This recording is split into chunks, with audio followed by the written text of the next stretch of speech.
حضرت ابو بکر صدیق رضی اللہ تعالیٰ عنہ نے اپنی وفات سے پہلے ہی جو منتخب صحابہ تھے ان سے یہ نصیحتاً فرمایا تھا کہ میں نے اصحاب رسول میں عمر ابن خطاب سے اب افضل کسی کو نہ دیکھا، اس لیے تم سب اس کو اپنا امیر مقرر کر لو۔ سیدنا ابو بکر صدیق رضی اللہ تعالیٰ عنہ کا یہ فرمان، آپ کی یہ نصیحت، وہ سارے صحابہ نے دل و جان سے قبول کر لی۔ یہ ایک ہی خلیفہ ہیں سیدنا عمر ابن خطاب رضی اللہ تعالیٰ عنہ، جن کے متعلق بہت زیادہ رائیں اور بہت زیادہ جیسے الیکشن والے معاملات نہیں پیش آئے ہیں۔ جس دن سیدنا ابو بکر صدیق رضی اللہ تعالیٰ عنہ کی وفات ہوئی، آپ کی تدفین ہوئی، اسی دن حضرت عمر فاروق رضی اللہ تعالیٰ عنہ خلیفہ مقرر ہو گئے۔ ایک ہی دن، اسی دن 22 جمادی الاخر کو ہی سیدنا عمر ابن خطاب رضی اللہ تعالیٰ عنہ کے دور خلافت کا آغاز ہو جاتا ہے۔ یہ وہ حسین دور ہے جس دور کی روشنائی، جس دور کی سچائیاں پورے اکناف عالم میں پھیلی ہوئی ہیں، وہ عمر جس کے آداب پہ شیدا سقر، اس خدا دوست حضرت پہ لاکھوں سلام۔ سیدنا عمر ابن خطاب رضی اللہ تعالیٰ عنہ نبی کریم صلی اللہ تعالیٰ علیہ وسلم کے ولادت باسعادت کے 17 سال بعد پیدا ہوئے تھے، بعض روایات میں کہ 13 سال بعد پیدا ہوئے۔ تو سیدنا ابو بکر صدیق رضی اللہ تعالیٰ عنہ کی خلافت کا دور جو ختم ہوا 2 سال 3 مہینے کچھ دن کے بعد، یعنی 3 سال کے آس پاس، اس کے بعد حضرت عمر فاروق کا زمانہ 10 سال کا رہا۔ یہ خلافت فاروقی 10 سال تک چلی، ایک لمبا عرصہ خلافت کا آپ کو ملا ہے۔ اس اعتبار سے جب حضرت عمر کی وفات ہوئی تھی تو عین آپ کی عمر 63 سال کی ہی تھی، جیسے رسول اللہ صلی اللہ علیہ وسلم کی عمر پاک۔ نبی کریم صلی اللہ تعالیٰ علیہ وسلم اس دنیا سے جب پردہ فرمائے تھے آپ کی عمر 63 سال تھی۔ حضرت ابو بکر صدیق جب وفات پائے آپ کی عمر 63 سال تھی۔ حضرت عمر جب وفات پائے آپ کی عمر بھی 63 سال تھی۔ کیسی عظیم مطابقت بھی ہے۔ اور جب آپ کی عمر 27 سال کی تھی، بھری جوانی تھی، حضرت عمر ابن خطاب رضی اللہ تعالیٰ، یہ بھی قریشی ہیں، قریش خاندان سے ہیں، اور بہت ہی عظیم پہلوانوں میں شمار ہوتے تھے، اور لوگ آپ کے روب و دبدبے سے ڈرتے بھی تھے۔ زمانے جاہلیت کی بات کر رہا ہوں۔ تو بعثت نبوی کا 3 سال تھا، اور بعض روایت میں 6 سال تھا، یعنی نبی پاک صلی اللہ تعالیٰ علیہ وسلم کے اعلان نبوت کے 3 سال، اور بعض روایت میں 6 سال آپ نے اسلام قبول کیا۔ جس وقت حضرت عمر نے اسلام قبول کیا اس وقت 39 مرد اور 11 عورتیں اسلام لا چکی تھیں، آپ کا نمبر 40واں تھا۔ سیدنا عمر ابن خطاب رضی اللہ تعالیٰ عنہ جب مکہ مکرمہ میں تھے تو ایک اور بات میں آپ کو بتاؤں، ان کا خاندان بھی قریش ہے، ان کی ماں کی طرف سے جو رشتہ ہے، حضرت عمر فاروق رضی اللہ تعالیٰ عنہ کی ماں کی طرف سے جو رشتہ ہے، ام جمیل جو ابو جہل کی سگی بہن ہے، اس اعتبار سے ابو جہل رشتے میں آپ کا ماموں تھا، سردار قریش ہے، اور سارے مکہ کو بھڑکانے والا بھی وہی ہے۔ تو اس کا یہ سب مکہ مکرمہ میں پروپیگنڈا چلتا تھا۔ اسی دوران حضرت عمر ایک مرتبہ حرم میں تھے تو آپ کو اتنا بھڑکایا، اس نے کہا کہ اس محمد کا معاملہ بہت بڑھ گیا ہے۔ اب یہ مکہ سے نکل کر کے باہر بھی ان کی دعوت پہنچنے لگ گئی ہے، معاملات بگڑتے جا رہے ہیں ہمارے خداؤں کے۔ تو حضرت عمر جوش میں آئے اور حضور صلی اللہ تعالیٰ علیہ وسلم کے متعلق یہ ارادہ لے کر کے نکلے کہ قتل کر کے آ جاؤں گا۔ اس وقت حضرت حضور اکرم صلی اللہ تعالیٰ علیہ وسلم زید بن ارقم کے گھر میں رہا کرتے، چھپ کر کے ابھی دعوت دی جاتی تھی اسلام کی۔ علل اعلان مسلمان نمازیں نہیں پڑھتے تھے، اور نہ ہی علل اعلان اسلام کی دعوت دی جاتی تھی۔ جو مسلمان تھے وہ خفیہ تھے۔ 3 سال کا عرصہ اسی طرح سے گزرا ہے۔ تو حضرت عمر نے اپنا واقعہ اسلام لانے کا خود ہی بیان کیا ہے کہ میں تلوار اٹھائے نکلا تھا جوش میں کہ جاؤں اور اس محمد کا آج کام تمام کر دوں، ختم کر دوں، تاکہ ہمارے خداؤں کا جو دین ہے وہ ویسے ہی برقرار رہے اور نیا دین مکہ میں آنے نہ پائے۔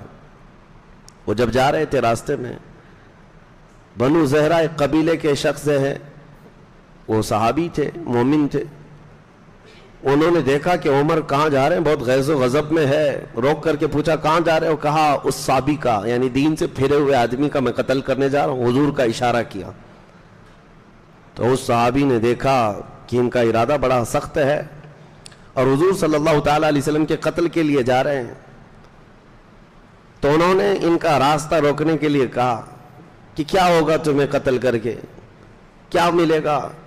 اس طرح ان کو ٹالنے لگے تو حضرت عمر اور غصے میں آئے، کہا لگتا ہے تم بھی بے دین ہو گئے ہو، تم بھی ہمارے آبا و اجداد کے دین سے پھر گئے ہو، میں تمہارے ساتھ بھی وہی کروں گا۔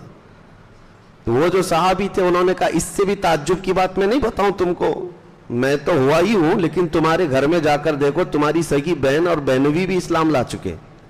ان کو اتنا غصہ آیا، کہا میری بہن، ان کی بہن فاطمہ بنت خطاب اور ان کے بہنوی حضرت سعید، یہ دونوں اسلام لا چکے ہیں۔ حضرت عمر نے کہا پہلے میں اپنے گھر کا قصہ ختم کر دیتا ہوں۔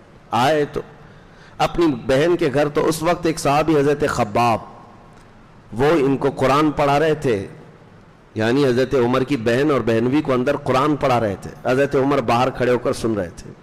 زور زور سے دروازہ پیٹنا شروع کر دیا، بہن ڈر گئی اور بہنوی بھی ڈر گئے کہ عمر آئے، تو حضرت خباب کو پردے میں اندر چھپا دیا اور دروازہ زور سے کھولا۔ اندر جاتے ہی حضرت عمر کا جوش یہ تھا، کہا کہ یہ کیا ہو رہا ہے، تم لوگ دین اسلام میں آ گئے ہو، ہمارے آبا و اجداد کا دین چھوڑ چکے ہو، آؤ دیکھا نہ تاؤ۔ مارنا شروع کیا، اپنے بہنوی کو اتنا مارا، وہ بیچ بچاؤ کے لیے بہن آئی تو ان کو بھی مارا، ناک پھٹ گئی، مار مار کر کے زخمی کر دیا بہن کو بھی اور بہنوی کو۔ خود کو ترس آیا بعد میں کہ میں اپنی سگی بہن کو مارا اتنی۔ اس کے بعد تھک کر کے بیٹھے، پھر اٹھایا دونوں کو، کہا میرے آنے سے پہلے دروازے میں سن رہا تھا کوئی کلام یہاں پڑھ رہا تھا، کوئی کلام تم لوگ پڑھ رہے تھے، سن رہے تھے، وہ کلام کیا ہے سناؤ مجھ کو۔ ابھی حضرت عمر اتنا کہہ رہے تھے کہ وہ حضرت خباب جو پردے میں چھپے تھے باہر آ گئے، کہا میں سناتا ہوں۔ حضرت عمر نے کہا تم یہاں کیسے؟ کہا جو کلام تم سن رہے تھے وہ میں ہی پڑھ رہا تھا۔ پھر حضرت خباب نے قرآن کی آیتیں تلاوت کرنی شروع کی۔ قرآن کی آیتیں جب صحابہ پڑھتے تھے تو ایسا اثر ہوتا تھا کہ پتھر بھی ہل جائے۔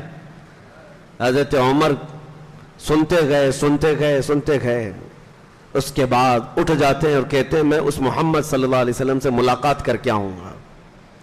ان کی بہن اور بہنوی دونوں، تھوڑا سا ان کو خوشی اس بات کی حاصل ہوئی کہ عمر کا دماغ تبدیل ہوتا ہوا نظر آ رہا ہے۔ تب حضرت خباب جو وہاں تھے، گھر کے اندر موجود تھے، انہوں نے کہا گھبرانے کی ضرورت نہیں ہے، عمر رسول اللہ کا قتل کرنے نہیں جا رہے ہیں، اس لیے کہ کل شام کو ہی میں نے رسول اللہ کو یہ دعا کرتے سنا تھا، اے اللہ عمر بن خطاب کے ذریعے اسلام کو فوقیت عطا فرما، اسلام کو عزت عطا فرما، اللہم اعز الاسلام بعمر، اے اللہ اسلام کو عزت عطا کر عمر بن خطاب کے ذریعے سے۔ کہا میں نے کل رسول اللہ سے یہ دعا سنی ہے، ہو سکتا ہے وہ دعا آج ہو گئی ہے۔ تو عمر بن خطاب گئے، تلوار حمائل تھی، زید بن ارقم کے گھر میں چند صحابہ تھے، رسول پاک صلی اللہ علیہ وسلم تھے۔ جیسے ہی صحابہ نے آتے ہوئے دیکھا سب کھڑے ہو گئے، کہا عمر بن خطاب آ رہے ہیں اور ساتھ میں تلوار بھی ہے۔ امیر حمزہ رضی اللہ تعالیٰ عنہ جو صرف ان کے سے 3 دن پہلے ایمان لائے ہوئے تھے اور رسول اللہ کے چچا تھے، اور حضور صلی اللہ تعالیٰ علیہ وسلم سے بہت ہی قرابت ایسی تھی کہ حضرت امیر حمزہ حضور صلی اللہ تعالیٰ علیہ وسلم کے ہم عمر تھے، ایک عمر کے تھے، اور دونوں نے ایک ہی خاتون کا دودھ بھی پیا تھا، چچا تھے بھتیجے تھے، لیکن عمر ایک تھی، دونوں نے ایک حضور پاک صلی اللہ تعالیٰ علیہ وسلم کے وہ دودھ شریک بھی تھے۔ حضرت حمزہ بہت ہی سیریس تھے ان سب معاملات میں، دفاع ناموس رسالت پر، وہ کھڑے ہو گئے اور کہا عمر اگر اچھی نیت سے آ رہا ہے تو ٹھیک ہے استقبال ہے، اور اگر کوئی غلط نیت ہے تو حمزہ اس کے یہاں سے واپس جانے کے لیے کوئی راستہ چھوڑے گا نہیں۔ تو حضرت حمزہ کو کھڑے ہوتے دیکھ کر صحابہ نے خاموشی اختیار کی۔ عمر ابن خطاب آئے، تلوار تو تھی، حجرے میں آتے ہی رسول پاک صلی اللہ تعالی علیہ وسلم کے سامنے تلوار رکھ دی اور کہا آپ جس دین کی دعوت دینے کے لیے کلمہ پڑھاتے ہیں وہ کلمہ مجھے بھی عطا فرمائے۔ قرآن کی چند آیتیں ہی سنی تھی اور اس کے بعد پورا دل بدل گیا تھا۔ نبی پاک صلی اللہ تعالی علیہ وسلم نے جیسے ہی انہیں مشرف اسلام کیا، جو صحابہ وہاں موجود تھے، یہ پہلا نعرہ تھا جو مکہ میں بلند آواز سے لگا تھا۔ صحابہ جوش میں نعرہ لگائے، عمر ابن خطاب کے ایمان لانے کی خوشی سب کو تھی۔ اب اس کے بعد سب سے پہلا کام جو ہوا حضرت عمر کی طرف سے، جو ان کی اولیات ہیں، جو ان کی خصوصیات ہیں حضرت عمر کی، حضور صلی اللہ تعالی علیہ وسلم سے احکام اسلام سیکھتے رہے۔ دین اسلام کی خصوصیات حاصل کرنے کے بعد آپ نے سب سے پہلے یہ سوال کیا، اے اللہ کے رسول، ہمارا دین سچا ہے؟ ہمارا دین سچا ہے؟ کہا بالکل سچا ہے۔ تو کہا آپ پھر یہاں کمرے کے اندر کیوں حرم میں جا کر نماز پڑھیں گے؟ حرم میں خانہ کعبہ کے پاس جائیں گے؟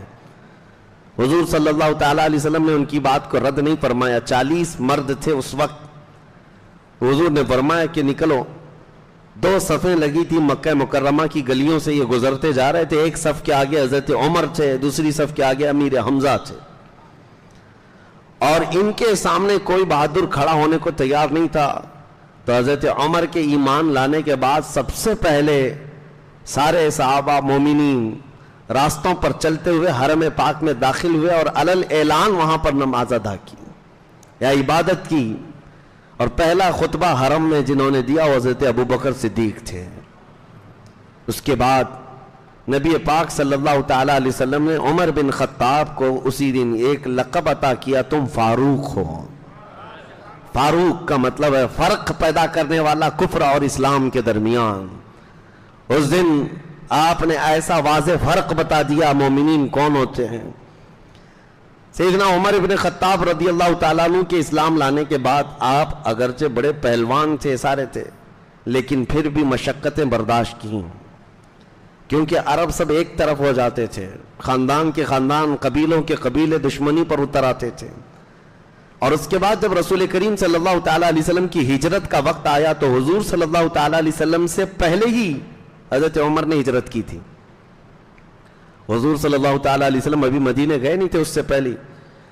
اور حضرت عبداللہ بن مسعود کہتے ہیں کہ ہم نے مکہ سے جتنے صحابہ ہجرت کیے سب کی ہجرت پتہ ہے، لیکن عمر بن خطاب نے جیسی ہجرت کی ہے ویسی کسی نے نہیں کی۔ کہا اس میں کیا ہے؟ کہا سب رات کے وقت یا پھر الگ انداز سے خفیہ راستوں سے ہجرت کر کے جاتے، کیونکہ مکہ والے پکڑتے تو مارتے بھی تھے، مال لوٹتے بھی تھے، بہت سارے تھے۔ لیکن عمر ابن خطاب کو جس دن ہجرت کرنی تھی، سواری لیا، سامان لیا اور سیدھے حرم میں آئے اور خانہ کعبہ کا 7 مرتبہ طواف کیا۔ وہاں قریش کے بڑے بڑے سردار بیٹھے ہوئے تھے، سب کو پکار کر کے کہا عمر بن خطاب آج سے مکہ چھوڑ کر ہجرت کر کے مدینہ جا رہا ہے، تم میں سے کسی کی ماں نے دودھ پلایا ہے تو عمر کا مقابلہ کرو۔ سارے سرداران قریش دیکھتے رہے، حضرت عمر طواف کر کے شاہانہ انداز میں ہجرت کر کے چلے گئے، کوئی آپ کو چھو نہ سکا۔ سیدنا عمر فاروق رضی اللہ تعالیٰ عنہ ایک مرتبہ ابو جہل کو دروازے کے پیچھے حضور صلی اللہ تعالیٰ علیہ وسلم قرآن سنا رہے تھے صحابہ کو، کھڑکی میں کان لگا کر کے سنتے ہوئے دیکھا۔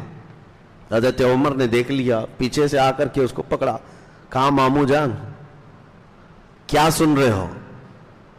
اس نے کہا اچانک سٹ پٹا گیا، قرآن سن رہا تھا جبکہ کٹر دشمن ہے اور ادھر سے قرآن بھی سن رہا ہے۔ پوچھا کیا سن رہے ہو؟ کہا وہی جو محمد صلی اللہ علیہ وسلم پر اترا ہے۔ کہا کہ اچھا لگ رہا ہے؟ کہا عمر کسی کو بتانا مت، اللہ کی قسم اس سے بہتر کلام میں نے سنا ہی نہیں۔ خود ابو جہل کہتا ہے اس سے بہتر کلام میں نے سنا ہی نہیں۔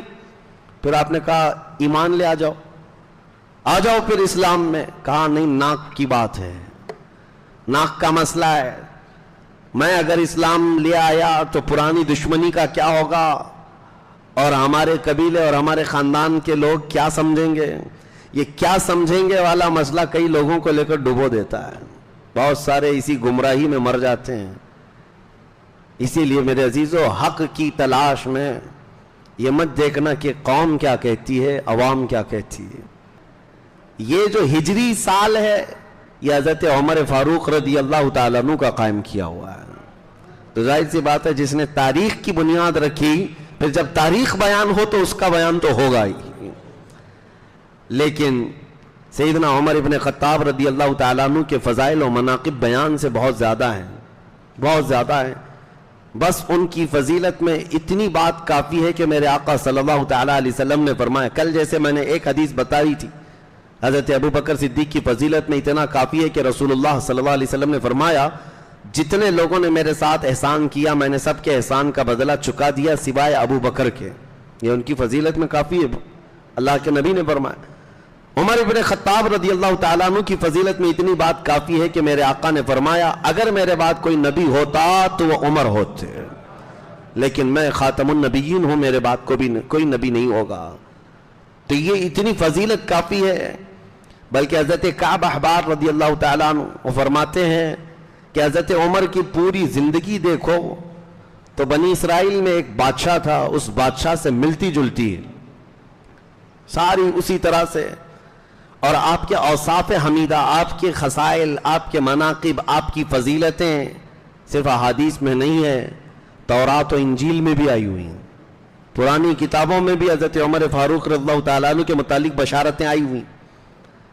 یہ جو صحابہ ایمان لائے یہودیت سے یا عیسائیت سے، انہوں نے کہا ہے کہ ہم نے مقدس کتابوں میں یہ تذکرہ سنا ہے، اس اعتبار سے حضرت عمر کا تذکرہ تھا. یہ عزیزان گرامی وقار، سیدنا عمر فاروق رضی اللہ تعالیٰ عنہ کی فضیلت میں میرے آقا نے جو فرمایا کہ جس راستے سے عمر گزرتا ہے شیطان اس راستے پر نہیں آتا، ان کی خوشبوؤں سے شیطان بھاگ جایا کرتا ہے. بس یہ ہے کہ آپ کی طبیعت میں تھوڑی صلابت تھی، سختی تھی، وہ فطری تھی، بچپن سے تھی. اسی وجہ سے جب حضرت ابو بکر صدیق رضی اللہ تعالیٰ عنہ کی وفات کا وقت قریب آیا اور جب آپ نام لے رہے تھے عمر ابن خطاب کا کہ میں چاہتا ہوں کہ میرے بعد عمر ابن خطاب تمہارے امیر مقرر ہو، خلیفہ ہوں، تو جو صحابہ تھے ان میں سے ایک صحابی آیا اور کہا، امیر خلیفہ رسول اے ابو بکر صدیق رضی اللہ تعالیٰ، کیا کر رہے ہیں آپ؟ عمر ابن خطاب کو ان کی سختی کے آگے کون ٹک پاتا ہے؟ ان کی صلابت اور ان کا جو سخت مزاج ہے وہ کیسے ہانکیں گے؟ تو حضرت ابو بکر صدیق رضی اللہ تعالیٰ عنہ نے اس وقت بیماری کے عالم میں ہی تمام صحابہ اور مومنین کو ایسا قائل کیا اور فرمایا کہ یہ دین مصطفیٰ ہے، نبی کریم صلی اللہ تعالیٰ علیہ وسلم کا لایا ہوا نظام ہے، اس نظام کے لیے صلابت اور سختی کی بہت ضرورت ہے. دین اسلام کی سرحدیں بڑھتی جا رہی ہیں. صحابہ نے پھر محسوس کیا کہ اب ہمیں ایسا امیر بھی چاہیے جو اتنا سخت ہو، اتنا سخت ہو. اور سختی کس بات میں؟ صرف شریعت مصطفیٰ میں، باقی اپنی ذات کے لیے، اپنے نفس کے لیے نہیں. تو صحابہ نے بالاتفاق آپ کو امیر مقرر کر لیا تھا.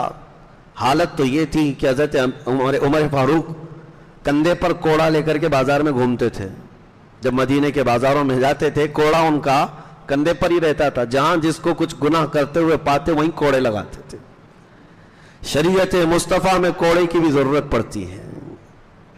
بعض لوگ یہ کہتے ہیں ہر چیز پیسفلی ہونی چاہیے، امن کے ساتھ ہونی چاہیے. اگر سارے انسانوں کے طبیعت میں امن ہی ہوتا تو پولیس کی بھی ضرورت نہیں ہوتی، لیکن ایسا حقیقت میں ہے نہیں. دنیا کی ہر کنٹری، دنیا کا ہر نظام پولیس کا شعبہ رکھتا ہے، ایک ڈپارٹمنٹ رکھا جاتا ہے. کیوں؟ کرائم پر کنٹرول کے لیے، اور ان کو سختی کرنے کا حکم بھی دیا جاتا ہے کیونکہ انسانوں کی طبیعت میں ہے، فطرت میں ہے کہ ان کو کچھ سختیاں ایسی ہیں جو سیدھے راستے پر رکھ سکتی ہیں. حضرت عمر فاروق رضی اللہ تعالیٰ عنہ کے، میں اب آپ کو یہ بات اس لیے کہہ رہا ہوں کہ یہ ابھی آپ کو سننا ضروری ہے کہ آپ کے اندر کی یہ جو سختی تھی، صلابت تھی، اور آپ جو فیصلے لیتے تھے اس کا اثر بڑے بڑے صحابہ پر بھی ہوا ہے، بڑے بڑے صحابہ پر بھی اس کا اثر ہوا ہے. وہ کسی کی روح رعایت نہیں کرتے تھے. یہاں تک کہ اپنے دور خلافت میں آپ نے پابندی لگا دی تھی کہ جتنے علاقوں میں گورنر بنے ہوئے صحابہ ہیں ان کی بھی دیکھ بھال کے لیے کچھ لوگوں کو رکھتے کہ اگر وہ قیمتی گھوڑا اختیار کر لیتے. ترکی گھوڑا اس وقت بہت قیمتی سمجھا جاتا تھا. حضرت عمر ان کو دوسرے دن ان کو معزول کرنے کا لیٹر جاری کر دیتے تھے, اتر جاؤ تم. یا اگر ان کو بہت قیمتی لباس پہنتے ہوئے دیکھتے منع کرتے. یہ سختی حضرت عمر فاروق رضی اللہ تعالیٰ عنہ کی شریعت مصطفیٰ کے نفاذ کے لیے تھی. بہت بڑے درہم و دینار تو چھوڑیں, ایک تنکا بھی آپ غلط انداز سے کسی کو نہ کھانے دیتے تھے نہ اسراف کرنے دیتے تھے. اس کے خلاف تھے آپ, اس کے خلاف رہتے تھے ہمیشہ کہ مسلمانوں کے مال کا ایک آدھا درہم بھی ضائع نہ ہونے پائے. بادشاہوں کا مزاج نہیں تھا کہ جو من میں آئے لٹا دیا کسی بھی بات پر, نہیں. اس بات کے حساب کتاب میں بہت سخت تھے. یہاں تک کہ آپ کو میں بتاؤں, اپنے بیت المال کا جو داروغہ تھا اس کو آپ نے اتنا سخت بنا رکھا تھا حساب کتاب کے لیے کہ حضرت عمر فاروق خود بھی اگر بیت المال سے کبھی قرضہ لیتے تو بیت المال کا داروغہ آپ سے لڑنے کے لیے آ جاتا تھا. اتنے دن ہوئے ابھی تک آپ نے دیا نہیں, خلیفہ ہیں آپ. حضرت عمر کہتے میرے پاس ہے نہیں, آ جانے کے بعد دے دوں گا. وہ تقاضا کرتے کرتے گھر کو لپٹ جاتا تھا, روایت میں موجود ہے. امیر المومنین کے دروازے کو لپٹ جاتا تھا, کہتا تھا زیادہ دن ہو رہے ہیں آپ کے اوپر قرضہ ہو گیا ہے, جلدی ادا کیجیے. لیکن حضرت عمر نے کبھی اس کے لیے کوڑا نہیں استعمال کیا. کوئی اگر دیکھتا تو یہ کہتا ارے یہ داروغہ بیت المال کا خلیفہ وقت کی طرف سے مقرر کیا ہوا داروغہ ہے, لیکن یہ تقاضا کرنے آ جاتا ہے مال کا, وہ بھی امیر المومنین سے. میاں یہاں تو پی ایم سے کوئی حساب ہی نہیں لے سکتا, جتنا چاہے دیش بیچ جائے, کوئی پوچھ بھی نہیں سکتا. اگر پوچھے گا تو اس کی تو سدسیتا ختم ہو جائے گی. یہ دور الگ ہے میرے عزیزوں, کہاں خلافت کو ہم کمپیئر کر سکتے ہیں. یہاں مال لوٹنے والے چور ڈاکو بیٹھے اور لوٹ کر کے خوب لے جائیں, سوئس بینک میں داخل کریں, لیکن ان کو سے کوئی دوسرا سوال نہیں کر سکتا, پوچھ نہیں سکتا. اگر پوچھ لیا تو اس کی خیر نہیں, دوسرے دن اس کے ہاں حکومت کی داماد ایجنسیاں آ جاتی ہیں. لیکن وہ دور فاروقی تھا, جبہ بھی اگر لمبا ہوتا تو صحابہ پوچھ لیتے تھے. بھرے مجمع میں حضرت سلمان فارسی نے آپ سے پوچھا تھا کہ مال غنیمت میں کپڑا آپ نے تقسیم کیا تھا سب صحابہ کو, کسی کا پورا جبہ نہیں بن رہا تھا. حضرت عمر کا پورا جبہ بن گیا. صحابی نے بیچ مجمع میں کھڑے ہو کر پوچھا آپ کا کیسے بن گیا, سب کا تو نہیں بنا, ویسے بھی آپ قد میں لمبے تھے. حضرت عمر نے یہ نہیں کہا کہ کیا تم کو سوال کرنے کا حق ہے, بلکہ جواب دیا, کہا مال غنیمت میں میرے بیٹے کو بھی کپڑا ملا تھا, انہوں نے مجھے ہبا کر دیا, دونوں کپڑے ملا کر کے میں نے سلایا, میرا جبہ بن گیا ہے. وہ داروغہ کو جب اتنا سخت بنا کر رکھے تھے حضرت فاروق رضی اللہ تعالی کہ وہ آپ سے تقاضا کرتا تھا قرضے کے, اور باقی دوسری چیزوں پر سختی اس قدر تھی کہ کسی کی روح رعایت نہیں تھی. عدل و مساوات میں, حساب کتاب میں, صحابہ اکرام رضوان اللہ تعالی علیہ مجمعین کے معاملات میں بڑے سخت تھے فیصلہ لینے میں. صحیح روایت میں اگر آپ کو بتاؤں, جب آپ کی وفات ہوئی تھی, آپ کے جسم پاک پر چادر پڑی ہوئی تھی, دیدار کے لیے بہت لوگ آئے. جب صحابہ, ان میں سے مولا علی کرم اللہ وجہ الکریم آئے تھے, سیدنا علی بن ابی طالب کرم اللہ وجہ الکریم چادر ہٹاتے ہیں اور لوگوں سے کہتے ہیں لوگوں گواہ ہو جاؤ, رسول اللہ صلی اللہ تعالیٰ علیہ وسلم کے صحابہ میں اس سے زیادہ نیکیاں کرنے والا دیکھا نہیں تھا, اس سے بہتر آدمی نہیں دیکھا. اور ابن عساکر کی روایت تو یہ ہے, تاریخ ابن عساکر مشہور معتبر کتاب ہے, میں روایت آپ کو بتا دوں. حضرت علی کا یہ فرمان ہے کہ فرماتے اگر کسی کو وہ دیکھتے کہ حضرت علی فرماتے مجھ کو ابو بکر اور عمر سے افضل بتائے تو میں اس کو 80 کوڑے ماروں گا. کوڑے لگوا دیتے حضرت علی کرم اللہ وجہ الکریم. آپ نے اعلان فرمایا تھا, وہ اس حد درجے تعظیم کرتے تھے سیدنا ابو بکر صدیق کی بھی اور حضرت عمر کی بھی. یہ بتانا ضروری اس لیے ہے کہ بعض لوگوں کو یہ لگتا کہ یہ غصب کی ہوئی خلافتیں تھی, غصب کی ہوئی خلافتیں تھی تو حضرت علی کرم اللہ وجہ الکریم ایسی تعریف نہیں کرتے ان خلفاء کی. عزیزان گرامی اوقات, اب دور فاروقی کی باتیں کرتے ہیں, فضائل و مناقب بے شمار ہیں. سیدنا عمر ابن خطاب رضی اللہ تعالیٰ عنہ کی فضیلتیں بے شمار ہیں. انہوں نے رسولullah کی صحبت پائی، یہ سب سے بڑی فضیلت ہے۔ اللہ کے نبی صلی اللہ تعالیٰ علیہ وسلم نے ہر گھڑی ان کو ساتھ رکھا، یہ بڑی فضیلت ہے۔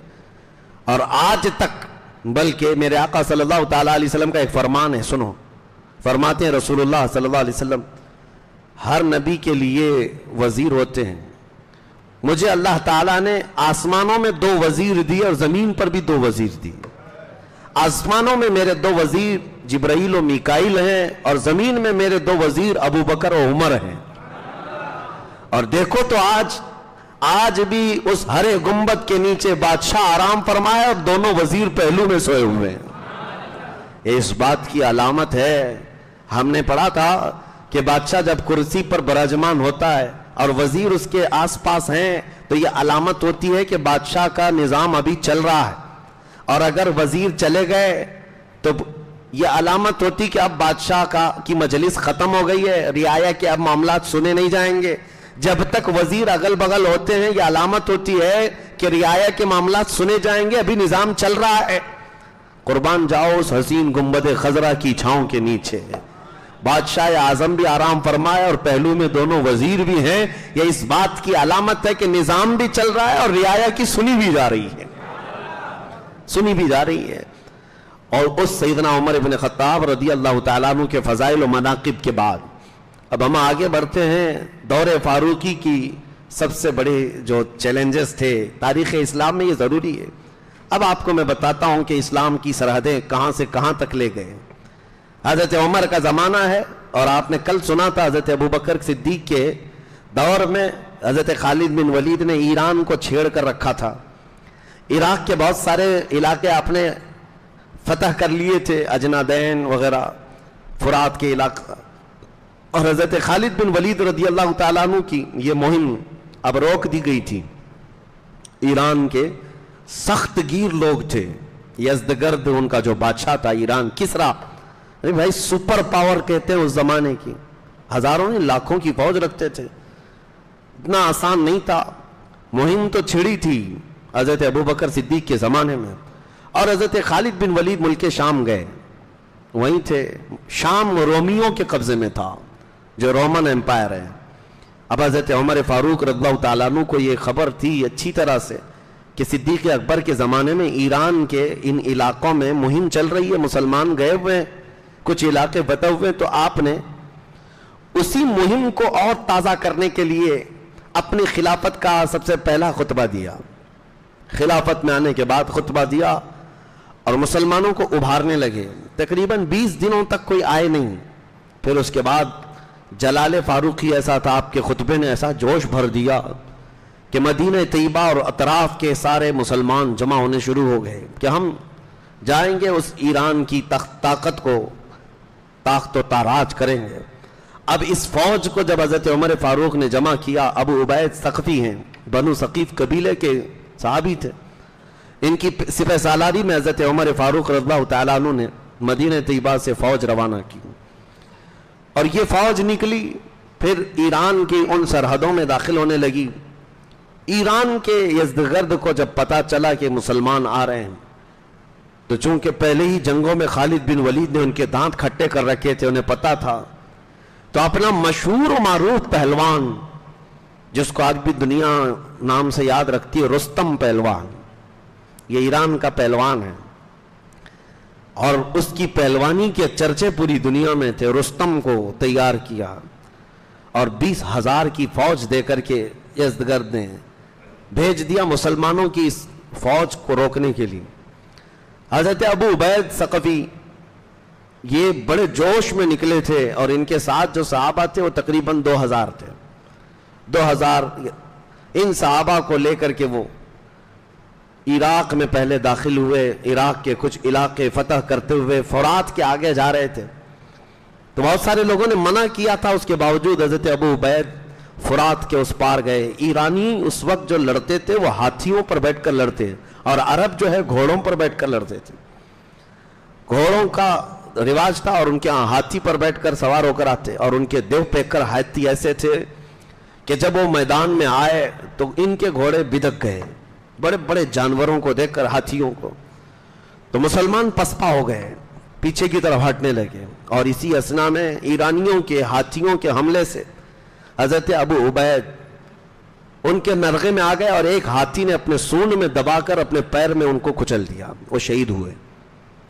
تو یہ مسلمانوں کی پسپائی ہوئی۔ حضرت عمر فاروق رضی اللہ تعالیٰ عنہ کو خبر ملی تو اس کا بڑا قلق ہوا، تقریباً 700 یا 800 کے قریب مسلمان وہاں شہید ہوئے۔ اور دریائے فرات ہے عراق میں، اور دریائے دجلہ ہے۔ اب ان حالات کے چلتے ہوئے جنگیں کثرت سے چل رہی ہیں، پھر حضرت سعد بن ابی وقاص رضی اللہ تعالیٰ عنہ کو امیر مقرر کر کے سپہ سالار بنا کر حضرت عمر فاروق رضی اللہ تعالیٰ عنہ نے 20,000 کا لشکر تیار کیا۔ یہ مسلمانوں کا بڑا لشکر تھا، جس میں بدری صحابہ تھے، احد کے صحابہ تھے، فتح مکہ کے صحابہ تھے، یہ عظیم صحابہ اور شہزادے صحابہ کے جتنے تھے سب شامل تھے۔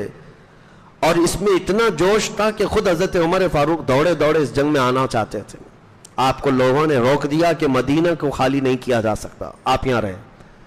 حضرت سعد بن ابی وقاص کو ایسی تنبیہ کر کے بھیجا تھا حضرت عمر نے کہ ہر منزل کا مجھے نقشہ کنٹینیو بھیجتے رہیں، یعنی بالکل کانٹیکٹ میں رہیں، اور ہر جگہ کیا کیا حالات ہیں قاصد کو فوری طور پر بھیجتے رہے۔ اس وقت نظام قاصد کا تھا، تو حضرت عمر کو عراق کے چپے چپے کا علم تھا، آپ نے جنگی ترتیب ایسی دی حضرت سعد بن ابی وقاص کو بھیج کر، یہ وہی فوج ہے میرے عزیزوں تاریخ کی جو عراق کی سرزمین پر اتری اور ایرانیوں کے مقابل میں آئی۔ تو ایرانیوں نے مہران اور جازوے نام کے 2 بڑے سپہ سالاروں کو بھیجا تھا، تقریباً 1,00,000 کی فوج دے کر۔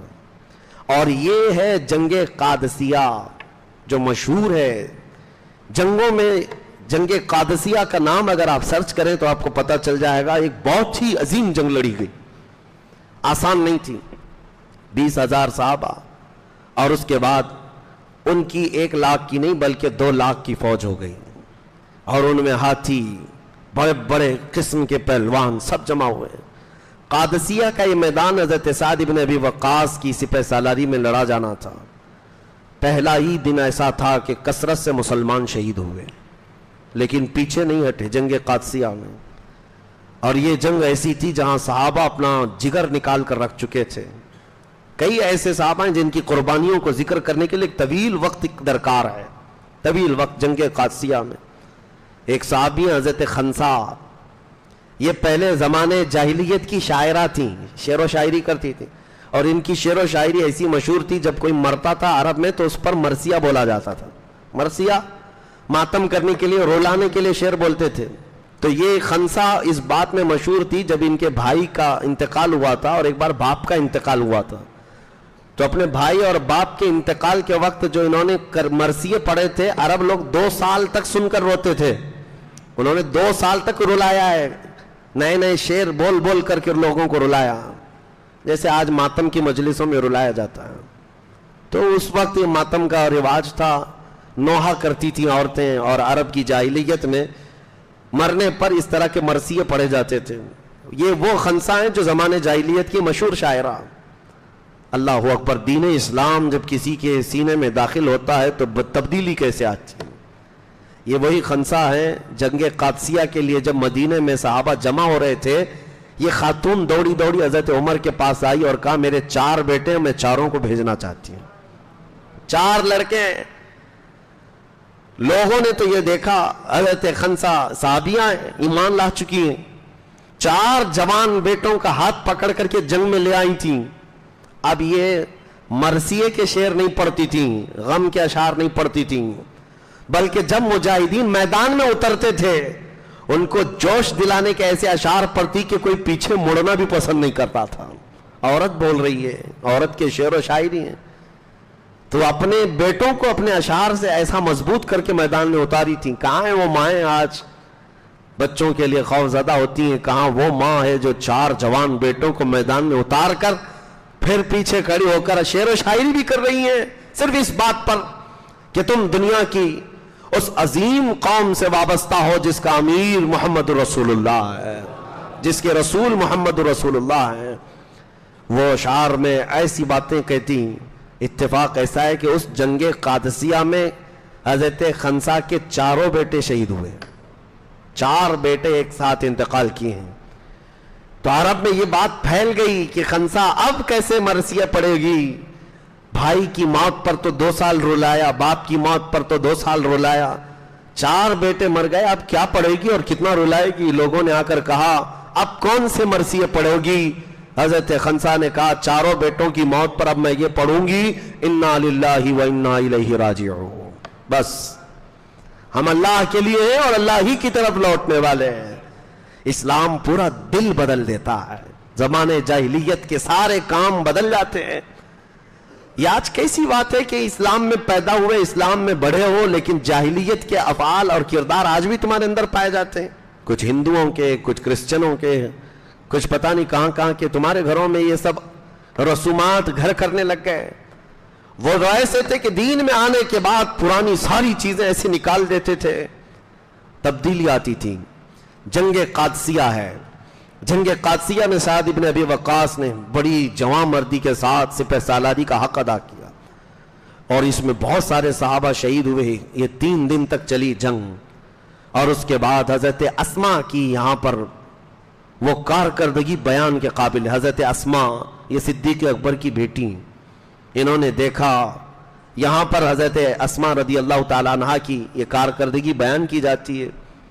وہ جنگ قادسیہ میں ہو کہ جنگ یرموک میں ہو, لیکن بہرحال میں بیچ میں یہ صحابہ کے ساتھ ان صحابیات کی کارکردگی بتاتا ہوں کہ وہ سب عورتوں کے خیموں میں آئیں اور کہا اے عورتوں جمع ہو جاؤ, کیا چاہتی ہوں. ہمارے پاس 2 ہی راستے ہیں.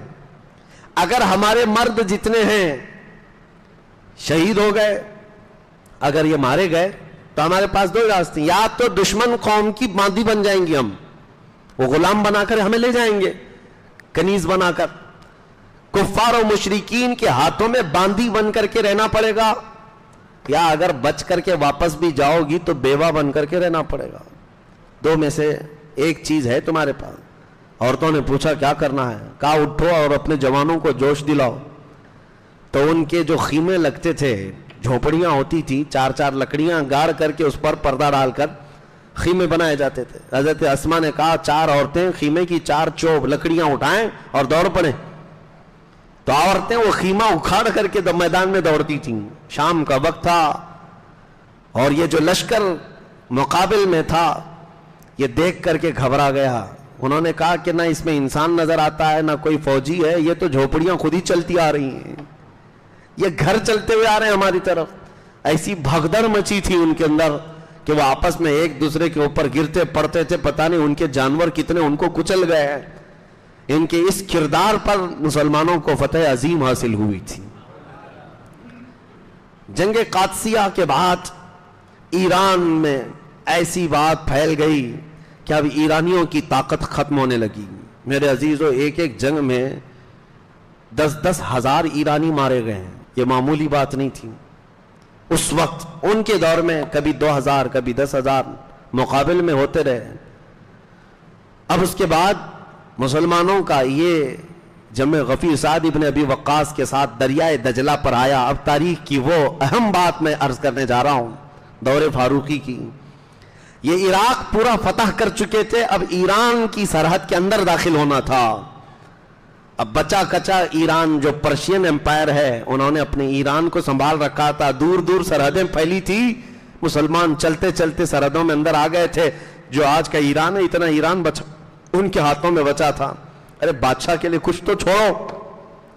اب ایرانی بادشاہوں نے دریاؤں کے کنارے پوری فوج لگا رکھی تھی کہ مسلمان کہیں سے پار ہو کر کے اس سرحد کے اندر نہ آ جائیں, اور دریائے دجلہ کے اوپر جتنے پل بنے تھے, برج, سب توڑ ڈالے کہ دریا عبور کر کے پار کر کے کوئی آ نہ سکے, کراس نہ کر سکے.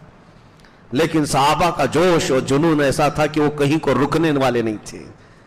اسی کو علامہ اقبال نے کہا ہے, تھمتا نہ تھا کسی سے سیل رواں ہمارا. جب وہاں پہنچے تو سعد ابن ابی وقاص کے ساتھ جو صحابہ تھے ان سے انہوں نے پوچھا کہ اب کیا کرنا ہے, آگے بڑھنا ہے. صحابہ نے کہا آگے تو بڑھنا ہے, راستہ کہاں ہے. سعد ابن ابی وقاص نے کہا چلو اسی دریا میں گھوڑے ڈال دیتے ہیں. دریا وہ چھوٹے پانی کا نہیں ہے, اندر جانے کے لیے بھی 10 منٹ کی گہرائی ہے. اندر اگر ڈوبنا بھی چاہے 10 منٹ تک جاتا رہے. دنیا کی گہری ندیوں میں سے ہے دریائے دجلہ, اور چوڑائی بھی کافی ہے, اور اس میں گھوڑے ڈالنے کی بات کر رہے ہیں. کسی ایک صحابی نے بھی یہ نہیں کہا کیسے ڈالیں, نہیں, امیر کی اطاعت میرے آقا سے انہوں نے ایسی سیکھی تھی, آنکھ بند کر کے سبوں نے گھوڑے ڈال دیے. سعد ابن ابی وقاص نے پہلا گھوڑا اس ندی پہ اوپر ڈالا تھا, اور گھوڑا ندی پر دوڑتا ہوا ایسا گیا تھا, ایسا کہ گھوڑا پانی اچھالتا رہا, لیکن گھوڑے کے پاؤں اندر ندی کے اندر نہیں دھستے تھے. جب صحابہ نے دیکھا سپہ سالار کا گھوڑا پانی کو عبور کرتا ہوا جا رہا ہے, سبوں نے گھوڑے ڈال دیے, اور دریا پر چلتے ہوئے یہ پہلی جماعت ہے, دریا پر دوڑتا ہوا یہ پہلا لشکر ہے. اور ایرانی فوج جو وہاں کھڑی تھی, انہوں نے جو جملے کہے تھے, تاریخ طبری میں آج بھی موجود ہے, فارسی میں انہوں نے کہا تھا دیوا آمدند, دیوا آمدند, دیو لوگ آ گئے ہیں, جنات آ گئے ہیں ہماری سرحد میں. بھلا آج تک کوئی انسان پانی پر چلتا ہوا نظر آیا؟ لیکن ان ظالموں کو یہ پتا نہیں تھا یہ محمد عربی کے غلام ہے. مولا اگر چاہے تو دریا بھی ان کے لیے راستے بنا دے. اسی کو اقبال نے کہا تھا, دشت تو دشت ہے دریا بھی نہ چھوڑے ہم نے, بحر ظلمات میں دوڑا دیے گھوڑے ہم نے. ایران کی سرحدوں میں داخل ہو گئے. اب جو ایرانی فوج منتشر ہو گئی, خوف کے مارے تتر بتر ہو گئی. یزدگرد کے پاس جا کر کے خبر پہنچائی گئی کہ مسلمان ایران میں داخل ہو گئے. اسی غم میں کتنے وزیروں کا انتقال ہو گیا, لڑنے سے پہلے ہی. ہارٹ اٹیک آتا ہوگا اس زمانے میں, لیکن اب کے ڈاکٹر سرجری یا نئی میڈیکل تحقیقات سے بتا دیتے ہیں, لیکن اس وقت بھی ہوتا تھا. بہت سارے مر گئے مسلمانوں کی آمد کو سن کر کہ یہ ایران کی سرحدوں میں داخل ہو چکے. عزیزان گرامی وقار, پھر اس کے بعد سعد ابن ابی وقاص رضی اللہ تعالیٰ عنہ ایران میں داخل تو ہو گئے. اب معاملہ یہ ہے کہ اس کسرا بادشاہ کی طاقتور فوج کو زیر کرنا ہے. اس طاقتور فوج کو دھول چٹانے کے لیے صرف مسلمانوں کی یہ تعداد کافی نہیں تھی. پھر حضرت عمر فاروق کو لکھ کر بھیجا گیا, اور کمک بھیجی جائے, اور فوج بھیجی جائے. بہت سارے صحابہ شہید ہوئے ہیں. جنگ قادسیہ کو سر کرنے کے بعد جانتے ہیں, ایک اور ادا میں سیدنا عمر ابن خطاب کی بتاتا ہوں. وہ اس قدر تمنا میں رہتے تھے کہ کیا خبر ہے, قادسیہ میں کیا ہو رہا ہے, عراق کیسے فتح ہو رہا ہے, ایران میں کیا چل رہا ہے. روز ایک قاصد آتا تھا خبر لے کر کے, اور جب جنگ قادسیہ فتح ہو چکی مسلمانوں کے لیے, جو قاصد کو حضرت سعد ابن ابی وقاص نے خط دے کر بھیجا تھا, جلدی سے جاؤ عمر ابن خطاب امیر المومنین کو یہ پیغام پہنچاؤ, ہم نے جنگ قادسیہ فتح کر لی ہے. وہ سرپٹ گھوڑا دوڑاتے ہوئے مدینے کی طرف آ رہا تھا, اور حضرت عمر کا حال یہ تھا کہ حضرت عمر خبر سننے کے لیے مدینے میں نہیں, مدینے سے باہر جا کر کھڑے رہتے تھے. ابھی قاصد آئے گا خبر لے کر آئے گا, ابھی قاصد آئے گا خبر لے کر آئے گا. لیکن اس بار کا معاملہ ایسا ہے, میں پڑھ کر کے ہنستا رہ گیا, دل کے اندر عجیب سی کیفیت تھی.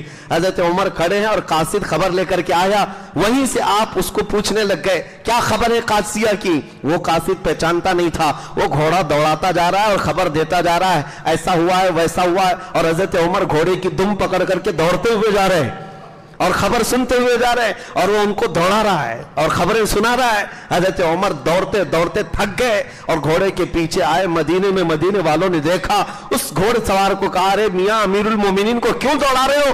وہ ڈر کے مارے اتر گیا, کہا یہ امیر المومنین ہے, میں ان کے لیے خبر لے آیا. حضرت عمر اپنی امامہ کو اتارتے ہیں, کہتے ہیں کوئی بات نہیں, اور دوڑو اور خبریں سناؤ, اور دوڑو اور خبریں سناؤ اسلام کی فتح کی, اسلام کی پھیلنے کی بشارتیں. اس کے بعد آپ نے خطبہ دیا, کہا اے لوگوں, عمر کی کبھی یہ خواہش نہیں ہے کہ لوگوں کو اپنا غلام بنائے. میں اللہ کا بندہ ہوں اور اسی طرح جینا چاہتا ہوں جیسے اللہ کا بندہ ہو. مجھے اس بات کی خوشی نہیں ہوگی کہ کوئی میری تعریف کرے یا میرے گھر پر میرے دروازے پر آنے سے گھبرائے. مجھے اس بات کی خوشی ہوگی کہ کوئی بھی شخص اپنی ضرورت کے لیے مجھے یاد کرے اور میں اس کے کام آ جاؤں. یہ خطبے میں آپ نے فرمایا تھا. اس کے بعد پھر اب دور آتا ہے سیدنا خالد بن ولید کا. حضرت خالد بن ولید رضی اللہ تعالیٰ عنہ کو حضرت عمر فاروق کے چہتے صحابی یعنی چہتے دوست حضرت ابو عبیدہ بن جراح, یہ عشرہ مبشرہ میں سے ہیں, اور بہت سارے فتوحات میں آپ کا کردار رہا ہے. حضرت ابو عبیدہ بن جراح کو ملک شام کی فتح کے لیے بھیجا گیا تھا. حضرت خالد بن ولید وہیں تھے. حضرت خالد بن ولید اپنی فوج کو لے کر حضرت ابو عبیدہ بن جراح کے ساتھ مل گئے. اور ہوا یہ حمص میں، یعنی اس وقت کا جو ایک مشہور علاقہ تھا، آج بھی وہ حمص ہی کہلاتا ہے، ملک شام میں عیسائیوں کا مرکز تھا، اور وہاں کے بطریق کو، یعنی بڑا جو پادری تھا اس کے گھر، یا وہاں کا جو بادشاہ تھا، بادشاہ کا جو نائب ہوا کرتا تھا، اس کے گھر بیٹھا ہوا تھا، وہ لوگ شراب پی پی کر کے مستیاں کر رہے تھے، خوشیاں منا رہے تھے۔ عیسائیوں میں شراب پینے کو ہی سب سے بڑی خوشی سمجھی جاتی ہے، اور اس وقت سب بدمست تھے، رات کا وقت تھا۔ حضرت خالد بن ولید رضی اللہ تعالیٰ عنہ حمص کے اس قلعے میں داخل ہو گئے، اور یہ شراب کے نشے میں چور تھے، ان کو پتہ ہی نہیں کون شہر میں داخل ہوا، اور حضرت خالد بن ولید جیسی آئے سارا نشہ اتر گیا، جتنی شراب پی تھی، جتنا بھنگ پیا تھا، سب نکل گیا، اور سب دوڑے دوڑے بد کے ہوئے ادھر ادھر بھاگتے رہے، اور حضرت خالد بن ولید سے نہیں کہا، حضرت ابو عبیدہ بن جراح کے پاس گئے اور کہا کہ ہم صلح کرنا چاہتے ہیں۔ حضرت ابو عبیدہ بن جراح نے ان سے صلح کر لی۔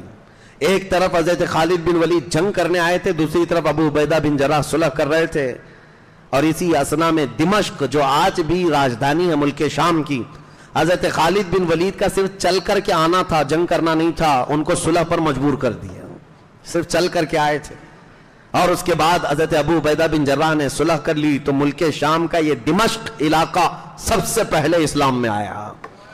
یہ رومن امپائر کو اب چھیڑ دیا تھا، اس وقت کے سپر پاور، دوسری سپر پاور طاقت روما کو چھیڑ دیا اور دمشق کو حاصل کر لیا۔ سیدنا خالد بن ولید کی ایک ادا بڑی پسند آتی، ایک اور علاقہ عیسائیوں کا تھا حمص کے بعد، وہاں آپ اپنی جوان لشکریوں کو لے کر پہنچے تھے، فوجیوں کو۔ عیسائی بڑے مکار اس وقت بھی ہیلے کرتے تھے اور کسی نہ کسی طرح حربے سے گمراہ کرنے کی کوشش کرتے۔ انہوں نے دیکھا دمشق ہمارے ہاتھ سے گیا ہے، حمص چلا گیا ہے، اور جس علاقے میں حضرت خالد بن ولید آئے وہاں عیسائیوں کا ایک مضبوط قلعہ تھا، اور شہر کے اطراف قلعہ بنایا جاتا تھا۔ قلعہ کیسے ہوتا تھا؟ پوری دیواریں بنا دی جاتی تھی شہر کے اطراف، بڑی بڑی دیواریں، اور ان دیواروں کے اندر پورا شہر آباد ہوتا تھا۔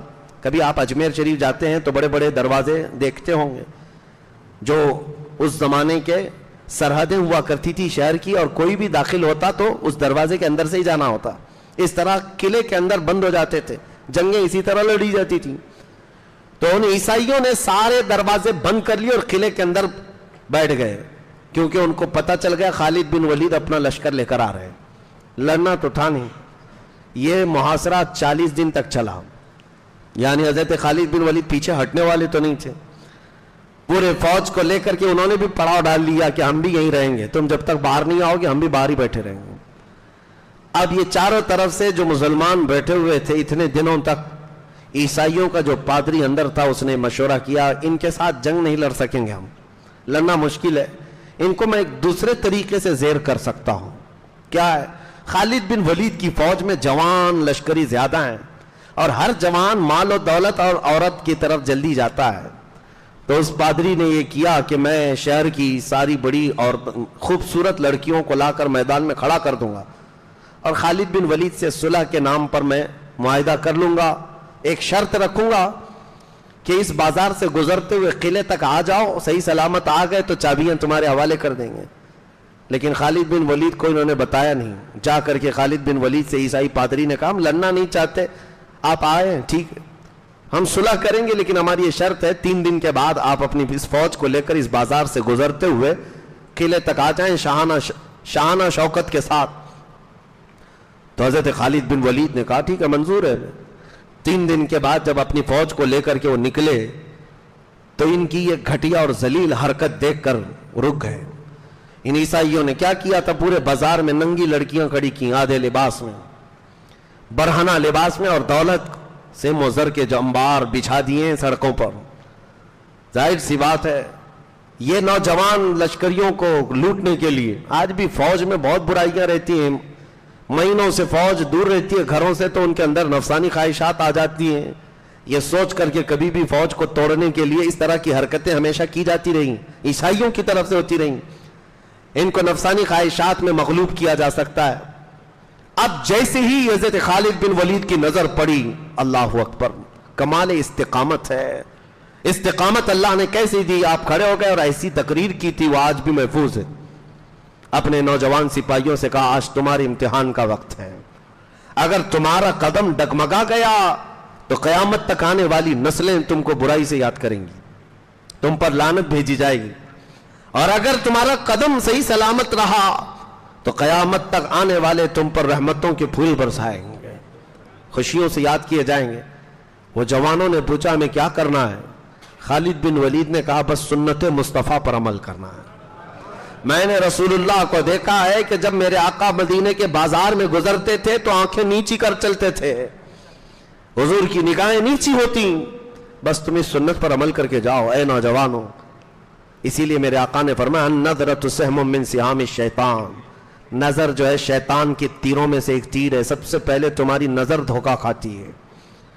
تم اجنبی عورتوں کے اوپر نظر ڈالتے ہو یا جو ناجائز ہے اس کی طرف نظر ہی ڈالتے ہو، یہاں سے تمہارا پورا جسم بدل جاتا ہے۔ نظریں تمہارے دل کے اندر حرکتیں پیدا کرتی ہیں، پھر یہ کام نظریں تمہیں زنا تک لے جاتی ہیں۔ العیاذ باللہ، نظر سے بچنا بہت ضروری ہے۔ حضرت خالد بن ولید کی اس تقریر کے بعد وہ سارے نوجوان سپاہی جانتے ہو کیسے چلتے ہوئے جا رہے تھے۔ آج بھی ہم نے فوجیوں کے پریڈ دیکھے ہیں، یہ آج بھی فوجی چلتے ہوئے دیکھے ہیں، یہ جس طرح سے چلتے ہیں ان کی اپنی چال ہوتی ہے فوجیوں کی، لیکن خالد بن ولید کے لشکر کی چال ہی الگ تھی۔ روایت کرنے والے بتاتے ہیں وہ ایسے چل رہے تھے اگر ان کے سروں پر انڈا بھی رکھ دیا جاتا تو نہیں گرتا، اس طرح سے ساکت و جامد سیدھے سیدھے چلے گئے۔ بازار میں کھڑی ہوئی بہرحنا عورتیں ان کو اپنی طرف بلاتی رہ گئیں، دامے فریب میں پھنسانے کے لیے حربے کرتی رہیں۔ ایک جوان نے بھی نظر اٹھا کر دیکھا ہو؟ کسی نے نہیں دیکھا۔ پورا بازار سر کر لیا اور قلعے کے پھاٹک تک پہنچ گئے۔ ادھر یہ عیسائی بدماش شراب پی رہے تھے اور سوچ رہے تھے یہ بہک گئے ہوں گے، بھٹک گئے ہوں گے اور اس فتنے میں وہ مبتلا ہو گئے ہوں گے اور ہماری فوج ان کا مقابلہ کر سکے گی جب یہ عیاش ہو جائیں گے۔ لیکن سب کو صحیح سلامت قلعے کے پھاٹک پر پہنچے ہوئے دیکھا۔ عیسائی پادری ہکا بکا رہ گیا، چابیاں لایا اور خالد بن ولید کے ہاتھ میں دے دیا، کہا لے لو یہ تمہاری ہیں، آپ اس قلعے کے مالک ہیں، لیکن آپ قلعے کا دروازہ کھولنے سے پہلے مجھے بھی اسلام میں داخل کر لو۔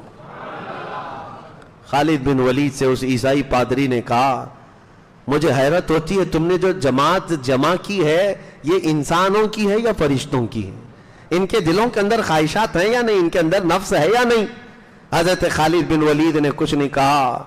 تصور میں یہی کہا ہوگا، آپ نے فرمایا حضرت خالد بن ولید نے اے نادان عیسائی تو ان آنکھوں کو خریدنے کی کوشش کر رہا ہے جو اس میں پہلے سے جمال مصطفیٰ بسا ہو۔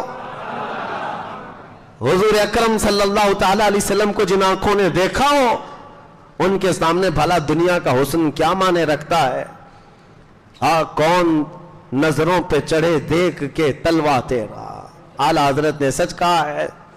یا رسول اللہ صلی اللہ تعالی علیہ وسلم تیرے قدموں میں جو ہے غیر کا منہ کیا دیکھیں؟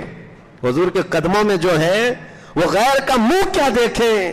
کون نظروں میں جچے دیکھ کے تلوا تیرا۔ یا رسول اللہ تلوے کا حال یہ ہے کہ آپ کا تلوا دیکھ لوں تو کسی کا چہرہ اچھا نہ لگے۔ وہ نبی کریم صلی اللہ تعالی علیہ وسلم کے حسن و جمال کے شیدائی صحابہ کو کوئی خرید نہ سکا۔ سیدنا خالد بن ولید نے یہ قلعہ بھی فتح کر لیا، فتوحات بڑھتی گئی۔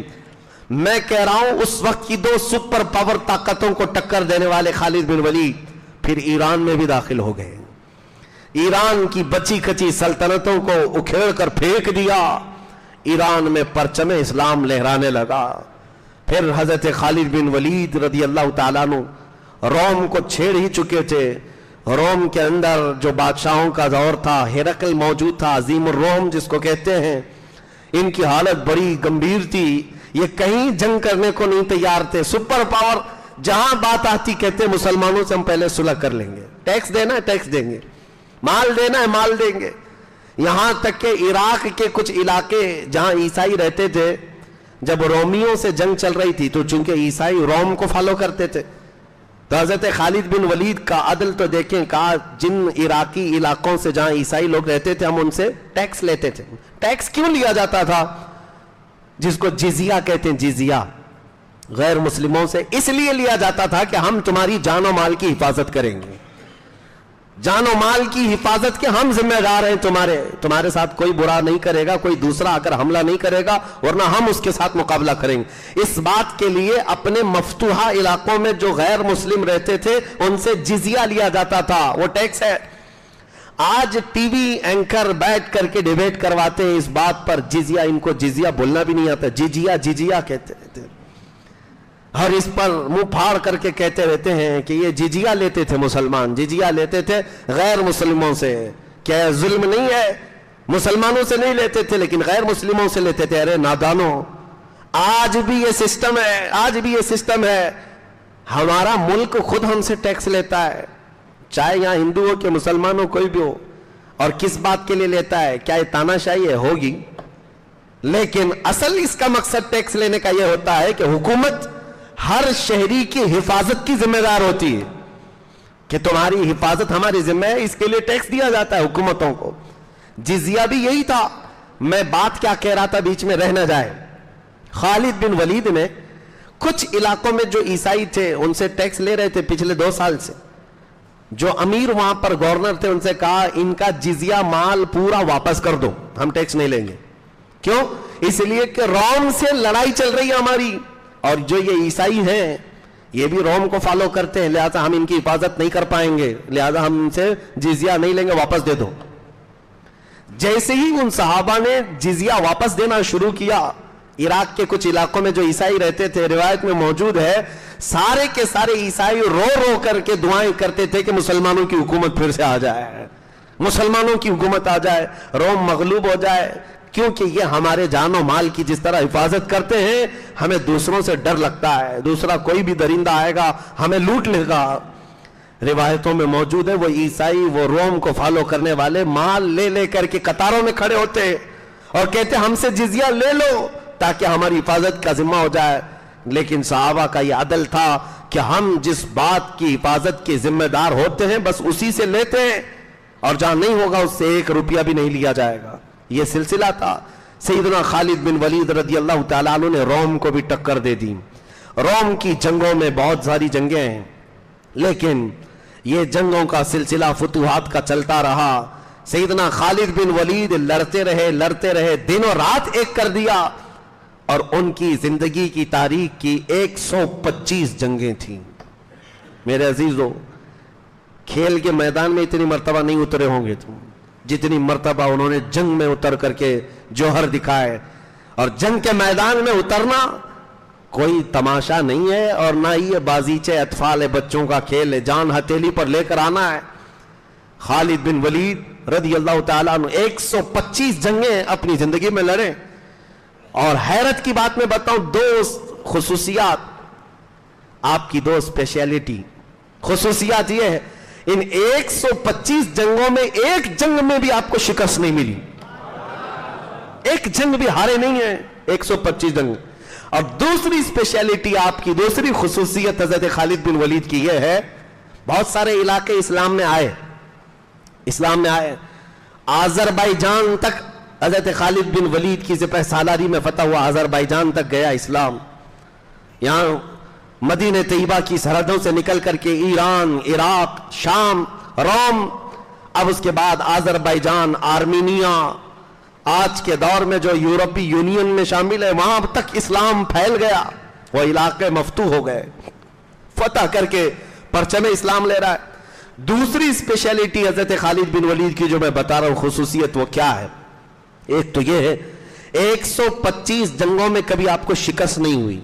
دوسری خصوصیت یہ ہے کہ جو علاقہ خالد بن ولید نے فتح کیا تھا 14 صدیاں گزر گئی, آج تک وہ کافروں کے حوالے کبھی نہیں گیا, کبھی نہیں گیا. جو علاقہ انہوں نے فتح کیا تھا اس وقت سے لے کر آج تک وہ اسلام کے ماتحت ہی چل رہا ہے, اسلام کے انڈر میں ہے. سلام ہو تربت خالد بن ولید پر, کروڑوں رحمتیں نازل ہوں اس صحابی رسول پر جس کو اللہ کے رسول نے فرمایا تھا سیف اللہ, سیف من سیوف اللہ, اللہ کی تلواروں میں سے ایک تلوار کا نام ہے. حضرت خالد بن ولید خود کہتے ہیں میں ہر جنگ اس نیت سے لڑتا تھا شہید ہو جاؤں گا, لیکن ایک جنگ میں بھی شہادت نہیں ملی, ایک جنگ میں بھی شہادت نہیں ملی. کسی دوسرے صحابی نے آپ سے کہا آپ کو شہادت کیسے ملتی؟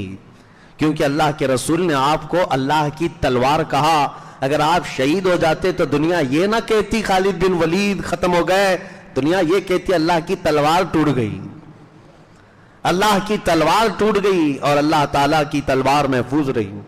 خالد بن ولید کہتے میرے پورے جسم میں ایک بالشت جگہ بھی کہیں باقی نہیں ہے جس میں تیر اور تلوار نہ لگے ہوں، کوئی جگہ جسم میں باقی نہیں، زخموں سے بھری ہوئی، ہر جگہ زخم تھے، بڑے بڑے گھاؤ تھے۔ ایک علاقہ خالد بن ولید کا دور جو سنہرا دور ہے حضرت فاروق اعظم کے زمانے میں، ہوا یہ کہ ایک مرتبہ عیسائی حضرت خالد بن ولید صرف تلواروں سے نہیں لڑے، فتح کیا ہے، صلح سے بھی لڑے، اخلاق سے بھی لڑے، اور ایک مرتبہ عیسائیوں کے علاقے میں گئے، عیسائیوں نے کہا ہم آپ کے ساتھ آنے کو تیار ہیں، لڑیں گے نہیں، کوئی چیز نہیں ہوگی، لیکن ہمارا دین حق ہے، ہمیں یقین ہے، آپ اپنے دین کی حقانیت کو کیسے ثابت کریں؟ خالد بن ولید نے کہا بتاؤ تم کیا چاہتے ہو میرے دین کی حقانیت کے لیے؟ عیسائیوں نے کہا ہمارے پاس ایک بہت سخت خطیر قسم کا زہر ہے، ہم وہ زہر کی پیالی لا کر رکھیں گے اور ہم میں سے بھی ایک شخص آئے گا، تم میں سے بھی ایک شخص آئے گا، زہر پی کر کے ہم یہ اعلان کریں گے جس کا دین حق ہوگا وہ زہر پی کر بچے گا۔ یہ مباہلہ تھا، یہ مباہلہ ہے۔ اس دور میں سیدنا خالد بن ولید کے ساتھ حضرت خالد بن ولید نے کہا یہ تو میرے لیے بہت اچھی بات ہے، آج دین کی حقانیت کو اجاگر کرنے کا دن ہے۔ تاریخ کی سچائیاں آج بھی روایت کرتی ہیں سیدنا خالد بن ولید گئے اور زہر کا پیالہ رکھا ہوا تھا، وہ زہر ایسا تھا پینا تو دور کی بات ہے، اگر چمڑی پر لگ جاتا تو گوشت نکل کر آتا، چمڑی پر اگر لگتا زہر تو گوشت کے ساتھ چمڑی نکل آتی تھی، اتنا سخت تھا۔ خالد بن ولید آگے بڑے، عیسائیوں کا بڑا وہاں پر پادری موجود تھا، عیسائیوں کی ایک جماعت ہے، مسلمانوں کی جماعت ہے۔ سیدنا خالد بن ولید نے کچھ نہیں دیکھا، سیدھے جا کر اس زہر کا پیالہ اٹھایا، کہا بسم اللہ الذی لا یضر مع اسمہ شیء فی الارض ولا فی السماء وہو السمیع العلیم، اس اللہ کے نام سے پی رہا ہوں جس کا نام پورے زمین و آسمانوں میں ہے اور کوئی شے اس نام کو ضرر اور نقصان نہیں دے سکتی ہے۔ وہ زہر کا پیالہ اٹھایا اور پی گئے، اور عیسائی دیکھتے رہ گئے، نہ حلق کٹا نہ زبان کٹی، نہ زہر سے کچھ ہوا، بلکہ آپ نے زہر کا پیالہ ایسے پی کر کے رکھا جیسے کوئی پیٹ بھر کر دودھ پیتا ہے، دودھ پی کر کے کوئی اپنا گلاس رکھ دیتا ہے، اس طرح سے آپ زہر کا پیالہ نیچے رکھتے ہیں۔ عیسائیوں نے کہا یہ تو جادو ہے، یہ تو جادو ہے، نظر بندی ہو گئی۔ تو اس وقت خالد بن ولید نے کہا پورا میں نے پیا ہے، بچا ہوا تم چک کر کے دکھاؤ، تم چک کر کے دکھاؤ۔ عیسائی بھاگ گئے، نہیں ان کو یہ تھا کہ سب بھاگ جائیں گے، لیکن اس عظیم کرامت کو دیکھ کر، یہ خالد بن ولید کی کرامتوں میں سے ہے، کرامت کو دیکھ کر کئی عیسائی مشرف با اسلام ہوئے، ایمان لے آئے، اسلام میں داخل ہوئے۔ خالد بن ولید رضی اللہ تعالیٰ عنہ نے اس دور میں، دور فاروقی میں، اتنے علاقے فتح کیے جن کے نام شمار کرنا آج ہمارے لیے مشکل ہے، انہوں نے پریکٹیکل چل کر کے فتح کیے ہیں۔ آج حیرت ہے مسلمانوں کو، جماعتوں کو، جوانوں کو، کہ کم از کم وہ 2-4 علاقے تو یاد رکھتے جن کو انہوں نے فتح کیا ہے، وہ بھی تمہیں یاد نہیں۔ تم کیا یاد رکھتے ہو؟ تمہیں تو فٹ بال گراؤنڈ یاد ہے، تمہیں تو ورلڈ کپ کہاں ہوتا ہے کہاں ہے نہیں ہے یہ یاد رہ جاتا ہے، کون سے سال کا ورلڈ کپ کہاں کھیلا گیا یہ سب یاد رکھ جاتے ہو، یہ مجرا کرنے والے ایکٹروں کے ڈائلاگ یاد رکھ جاتے ہو، جہنمی لوگوں کے ان طبقات کے سارے افعال و کردار یاد رکھتے ہو۔ اس بطل جلیل عظیم بہادر، اس سے بہترین بہادر پوری تاریخ میں کوئی نہیں ہوگا۔ آج کے نوجوانوں کو چاہیے کہ فخر کرنے کے لیے ہمارے پاس سب سے بڑی ایک شخصیت تھی، وہ خالد بن ولید کی تھی، اللہ کی تلواروں میں سے ایک تلوار، ان کا نام لیتے۔ بلکہ میں تو اپنی تقریروں میں پہلے سے کہتا آیا بچپن سے، کوئی اگر بزدل ہے تو اس پر 11 بار خالد بن ولید کا نام پڑھو، شاید بزدلی ختم ہو جائے، دل کے اندر سے خوف نکل جائے۔ میں یہ اس لیے کہہ رہا ہوں کہ کم از کم تم اپنی تاریخ، اپنے اسلاف کو یاد کرتے۔ بچوں کو گڑی گڑیا کے قصے، چور پولیس کے قصے سنانے چھوڑ دو، خالد بن ولید اور صلاح الدین ایوبی کو سناؤ، بچے جوان ہوں گے تو ڈرپوک نہیں پیدا ہوں گے انشاءاللہ. ہم یہاں پر سیریل اور ان کے ہاتھوں میں گیم پکڑا کر بیٹھے ہوئے ہیں. اور میرے عزیزوں، خالد بن ولید کی ان فتوحات کو سننے کے بعد ذرا اپنے دامن میں جھانک کر کے بھی دیکھنا، تمہاری زندگی میں کوئی جنگ تو آئی بھی نہیں. وہ جنگوں میں اتر گئے تھے. ہاں آج کے جوان لڑتے ہیں، گیم میں ہیں، بہت ماہر ہیں گیم میں، ایسے لڑتے ہیں پتہ نہیں کتنے اسٹیچو کو سلا دیتے ہیں.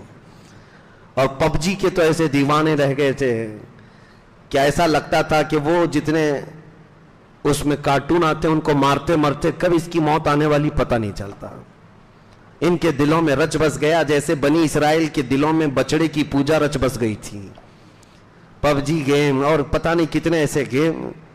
ان جوانوں نے یہی سمجھ لیا ہے، ارے نادانوں، کھاتے بہت زیادہ ہو، دودھ بھی پیتے ہو، اخروٹ بادام کاجو سب کھاتے ہو، جیم میں جا کے ورک آؤٹ کرتے ہو، شرم کرو. تمہیں اللہ تعالیٰ نے طاقت گیم کھیلنے کے لیے نہیں دی ہے، گیم کھیلنے کے لیے نہیں دی ہے. آج جنگ اگرچہ نہیں ہو رہی ہے لیکن اس دور کا پہلوان وہ ہے جو صبح کے وقت بستر چھوڑے اور فجر کی 2 رکعت ادا کرے.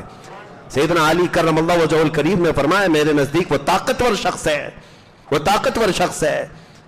اور اللہ کے حبیب صلی اللہ تعالیٰ علیہ وسلم کا یہ فرمان ہے، میری امت جب تک گھوڑے کی پیٹھ اور فجر کی جماعت نہیں چھوڑے گی اللہ اس پر کسی بھی قوم کو غلبہ نہیں عطا کرے گا. کبھی کوئی قوم تم پر غالب نہیں آئے گی. حضرت خالد بن ولید کا یہ دور، لیکن تاریخ کی سچائیاں ہیں. سیدنا عمر فاروق رضی اللہ تعالیٰ عنہ کے دور خلافت میں یہ فتوحات ہوئیں. چاہے سعد بن ابی وقاص امیر ہو، ابو عبیدہ بن جراح امیر ہو، یا خالد بن ولید امیر لشکر ہو، کوئی بھی ہو، لیکن دور تو فاروق اعظم کا ہی تھا. خلافت تو ان کی ہی تھی. سپہ سالار لڑا ہے جنگوں میں لیکن خلافت کا دور یاد کیا جائے گا کیونکہ انہی کی مرضی سے، انہی کی منشا سے سب چلے جاتے. لیکن میں نے سب سے پہلے تقریر میں شروعات اس بات پر کی تھی کہ سیدنا عمر فاروق کی مزاج میں سختی بہت تھی. رائے لینے کا، فیصلہ لینے کا آپ کے اندر ایسا جذبہ تھا، وہ کسی کی روح رعایت نہیں کرتے. اور اسی سختی اور صلابت کی وجہ سے کئی صحابہ پر بھی اس کا اثر پڑا ہے. حضرت خالد بن ولید جو سپہ سالار تھے، نامزد سپہ سالار تھے، مسلمانوں کے عظیم لشکر کو وہ امیری کیا کرتے تھے. لیکن ایک دور آیا 17 ہجری تھی، یعنی حضرت عمر فاروق رضی اللہ تعالیٰ عنہ کی خلافت کے تقریباً 5 سال گزر چکے تھے. اس کے بعد سیدنا خالد بن ولید رضی اللہ تعالیٰ عنہ کے معزولی کا لیٹر جاری ہو گیا، ان کو معزول کیا جائے. اس واقعے کو لے کر مستشرقین جو ہے ایک جماعت ہے یہودیوں کی جن کو اورینٹلائز کہا جاتا ہے. یہ اسلام کے متعلق بہت سارے مطالعہ کرتے ہیں اور پڑھتے ہیں، حدیث بھی پڑھتے ہیں، فقہ بھی، قرآن بھی، تفسیر بھی، اور پھر مسلمانوں میں اعتراضات ڈھونڈ کر کے شک پیدا کرنے کے لیے کتابیں لکھتے ہیں اور دماغوں میں یہ چیزیں پیدا کرتے ہیں، جماعتیں بناتے ہیں. مستشرقین یہ بہت زیادہ ان چیزوں کو اٹھاتے ہیں. خالد بن ولید کو معزول کر دیا عمر ابن خطاب نے، اور یہ کہتے ہیں ان کے خلافت کے دور کا یہ بہت ہی ایسا کام تھا جو پسپائی کی طرف مسلمانوں کو لے جاتا ہے، یا مسلمانوں میں اس چیز کا ایسا اثر پڑ سکتا تھا جو ان کو کمزور کر دے. یہ باتیں بہت اٹھاتے ہیں لیکن فرق کچھ نہیں تھا. ان کے معاملات تھے کیونکہ خلیفہ وقت تھے اور ان کی اطاعت ضروری تھی. حضرت خالد بن ولید رضی اللہ تعالیٰ عنہ کے کچھ معاملات تھے. کس بات پر؟ حالانکہ مشاجرات کے متعلق بیان نہیں کرنا چاہیے، نہ ہی لڑائیاں تھیں. حضرت خالد بن ولید میں حضرت عمر میں کوئی لڑائی نہیں تھی. وہ ان کو خلیفہ اجل، خلیفہ وقت اور خلیفہ برحق سمجھتے تھے اور ان کی اطاعت میں 5 سال گزارے ہیں. ابو عبیدہ بن جراح رضی اللہ تعالیٰ عنہ کے پاس یہ خط آیا کہ خالد بن ولید کو سپہ سالاری سے معزول کیا جائے. وجہ کیا تھی؟ کئی وجوہات بتائی جاتی ہیں، لیکن جو بھی وجوہات رہی ہوں، سیدنا عمر ابن خطاب کے مزاج میں یہ تھا کہ وہ ایک ادنا سی بھی چیز کوئی ایسی جو اسراف ہو، ضائع ہو، اس کو برداشت نہیں کرتے. حضرت خالد بن ولید کا معاملہ یہ تھا کہ وہ جنگوں میں جب جاتے تھے تو بہت سارے فیصلے ان کو خود لینے پڑتے تھے اور بہت ساری چیزیں ایسی جگہ پر خرچ بھی کرتے تھے، اور وہ خلیفہ وقت کو اس بات کی اطلاع دینے کے لیے اتنے اسباب نہیں مہیا تھے. حضرت ابوبکر صدیق کے زمانے میں بھی یہ چلتا رہا، تو حضرت ابوبکر صدیق ان کی خدمات کی وجہ سے یہ ساری چیزوں کی طرف نظر نہیں فرماتے. لیکن حضرت عمر سخت مزاج تھے اور عدالت فاروقی پتہ ہے پوری دنیا جانتی ہے۔ ایک بار خبر یہ آئی کہ ایک شاعر نے، اس وقت شعر و شاعری کا دور ہے، ایک شاعر نے کچھ بہت اچھے اشعار پڑھے تو حضرت خالد بن ولید نے 12,000 درہم اس کو نذرانے میں دے دیے۔ شاعر صاحب سنو، بہت زیادہ نذرانہ دینا بھی خطرے سے خالی نہیں ہے۔ خالد بن ولید کا یہی تھا، بس 12,000 درہم انہوں نے ایک شاعر کو نذرانے میں دیے، اور یہ خبر پہنچی حضرت عمر فاروق کو۔ حضرت عمر کے ہاں تو معاملہ یہ تھا، کوئی گورنر اگر ایک ترکی گھوڑا بھی استعمال کرتا اچھے قسم کا تو اسے اتار دیتے تھے، تم کل سے گورنر نہیں ہو۔ اعلیٰ قسم کا لباس پہن رہا ہے، کسی کے بارے میں یہ خبر دی گئی۔ ان کے خود بیٹے حضرت عاصم وہ گوشت کھا رہے تھے، بہت لذیذ گوشت، حضرت عمر آئے، کہا کیا کھا رہے ہو؟ کہا بہت خواہش ہو رہی ہے گوشت کھانے کی۔ جانتے ہو حضرت عمر کیا کہتے ہیں؟ کہا جو خواہش ہے وہ کھا لو گے؟ آپ فرماتے ہیں تمہیں پتا ہے آدمی جو طبیعت کرے، جو چاہے، جب اس کی تمنا ہو کھانے کی اور وہی چیز کھا لے، ہر بار ایسا کرتا رہے، اللہ کے نزدیک قیامت کے دن وہ چوروں میں اٹھایا جائے گا۔ حضرت عمر اتنا تقوی والے تھے، اپنے بیٹے کو اس چیز پر وہ روک سکتے ہوں تو 12,000 درہم کا نذرانہ جب یہاں پتا چلا تو فوراً آپ نے قاصد بھیجا، خالد بن ولید سے پوچھو۔ خط میں پہلے یہی تھا، یہ 12,000 درہم کہاں کے تھے؟ یہ بیت المال کے تھے جو شاعر صاحب کو تم نے نذرانے میں دیے، یا اپنی جیب کے تھے؟ اگر بیت المال کے تھے تو مسلمانوں کے مال کو ضائع کیا ہے۔ اتنا مال کسی شاعر کو نذرانے میں، یتیموں کو دیا جا سکتا، یا اگر تمہارے جیب سے گیا ہے یہ تو پھر حساب بتاؤ اتنا آیا کیسے تھا؟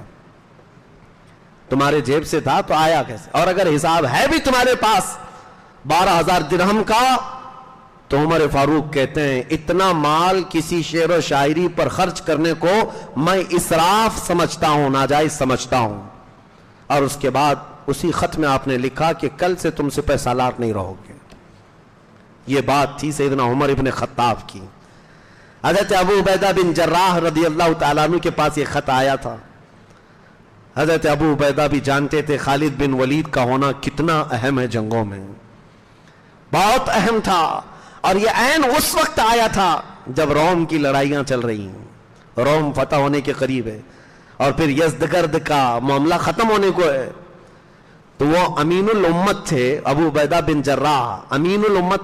میرے آقا نے فرمایا ہر نبی کا امتی میں ایک امین ہوتا ہے، میری پوری امت کا امین ابو عبیدہ بن جراح ہے، ان کو امین الامت کہا گیا، وہ امانتوں والے بھی ہیں۔ تو انہوں نے عمر ابن خطاب رضی اللہ تعالیٰ عنہ کا یہ لیٹر چھپا لیا، خط رکھ لیا، ابھی خالد بن ولید کو دے دوں، معزول کر لوں، جنگیں چل رہی ہیں، بہت جگہ ان کو کام آنا ہے۔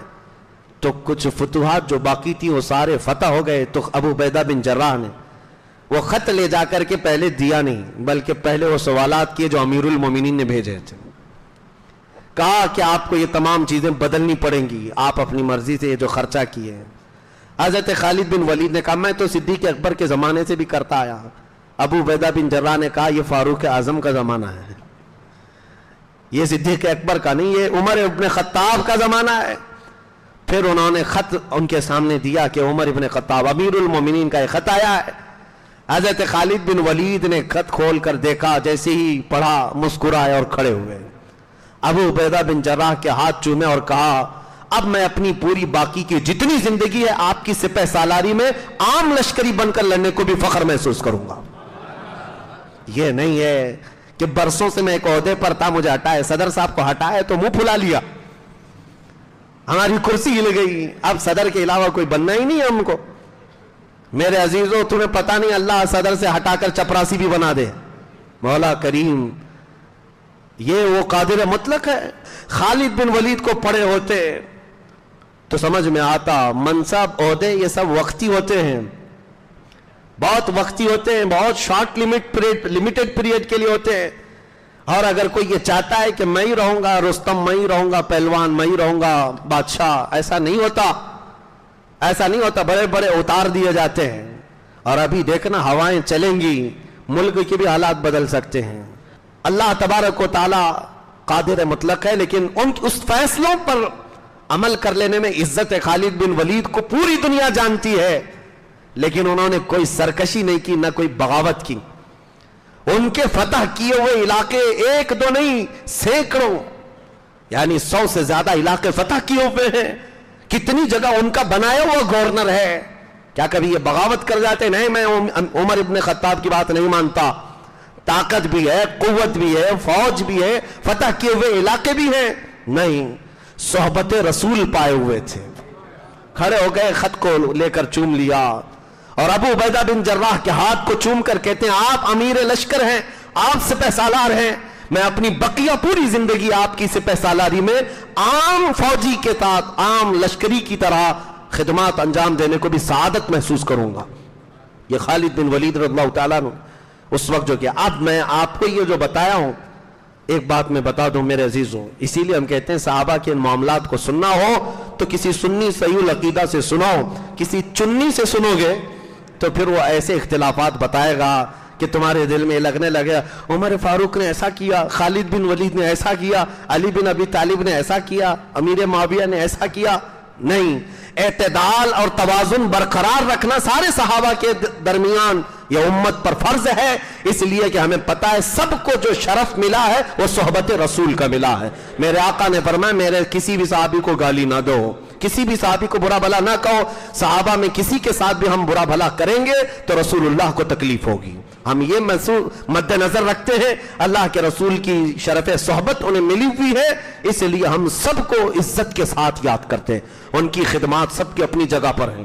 عمر ابن خطاب رضی اللہ تعالیٰ عنہ کے دور خلافت میں خالد بن ولید رضی اللہ تعالیٰ عنہ کا معزول ہونا یہ اتنا بڑا واقعہ, اس کو مستشرقین یہودی بنا کر پیش کرتے ہیں اور مسلمانوں میں شک پیدا کرنے کی کوشش کرتے ہیں. ایسا نہیں ہے. حضرت عمر سے پوچھا گیا, ان کی خدمات بہت ہیں.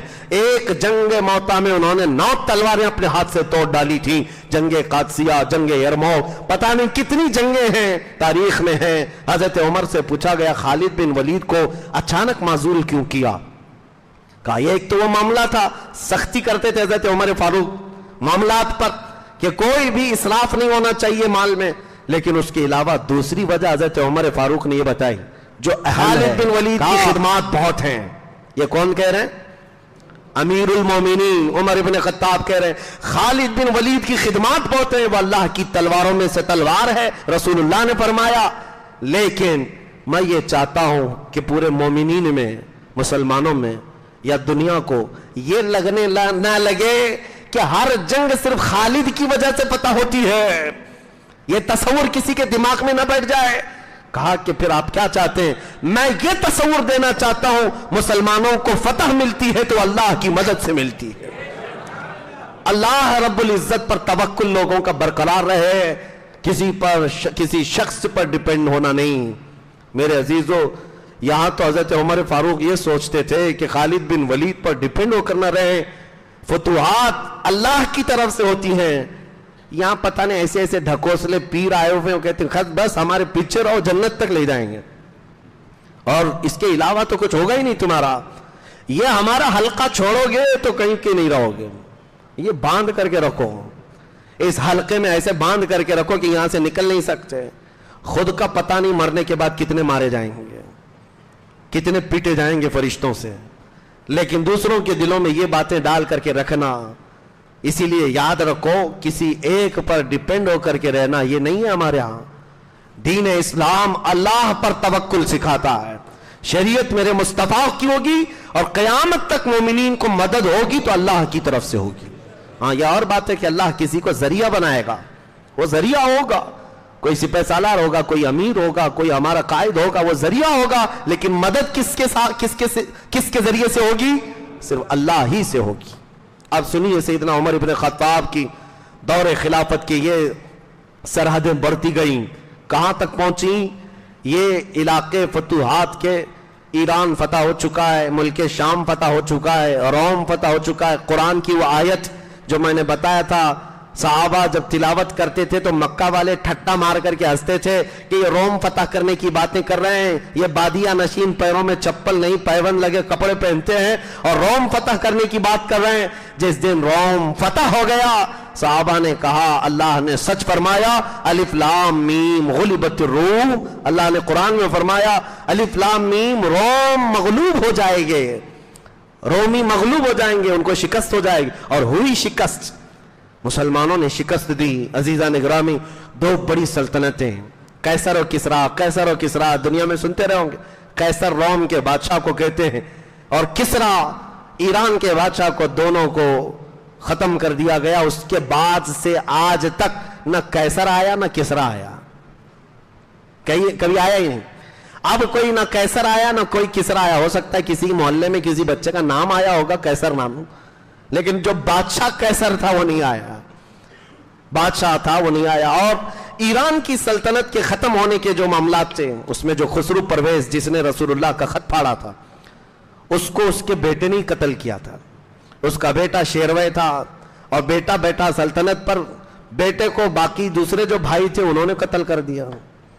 دوسرے بھائی تھے تقریباً 8، یعنی خسرو پرویز کے 8 بیٹے تھے، انہوں نے سب شیروے کو مار ڈالا، اور مارنے کے بعد 8 میں سے 7 نے مارا ہوگا، 7 میں سے کوئی تو بنتا بادشاہ، اور جو بادشاہ بنا باقی میں اختلاف۔ رسول اللہ نے کیا فرمایا تھا؟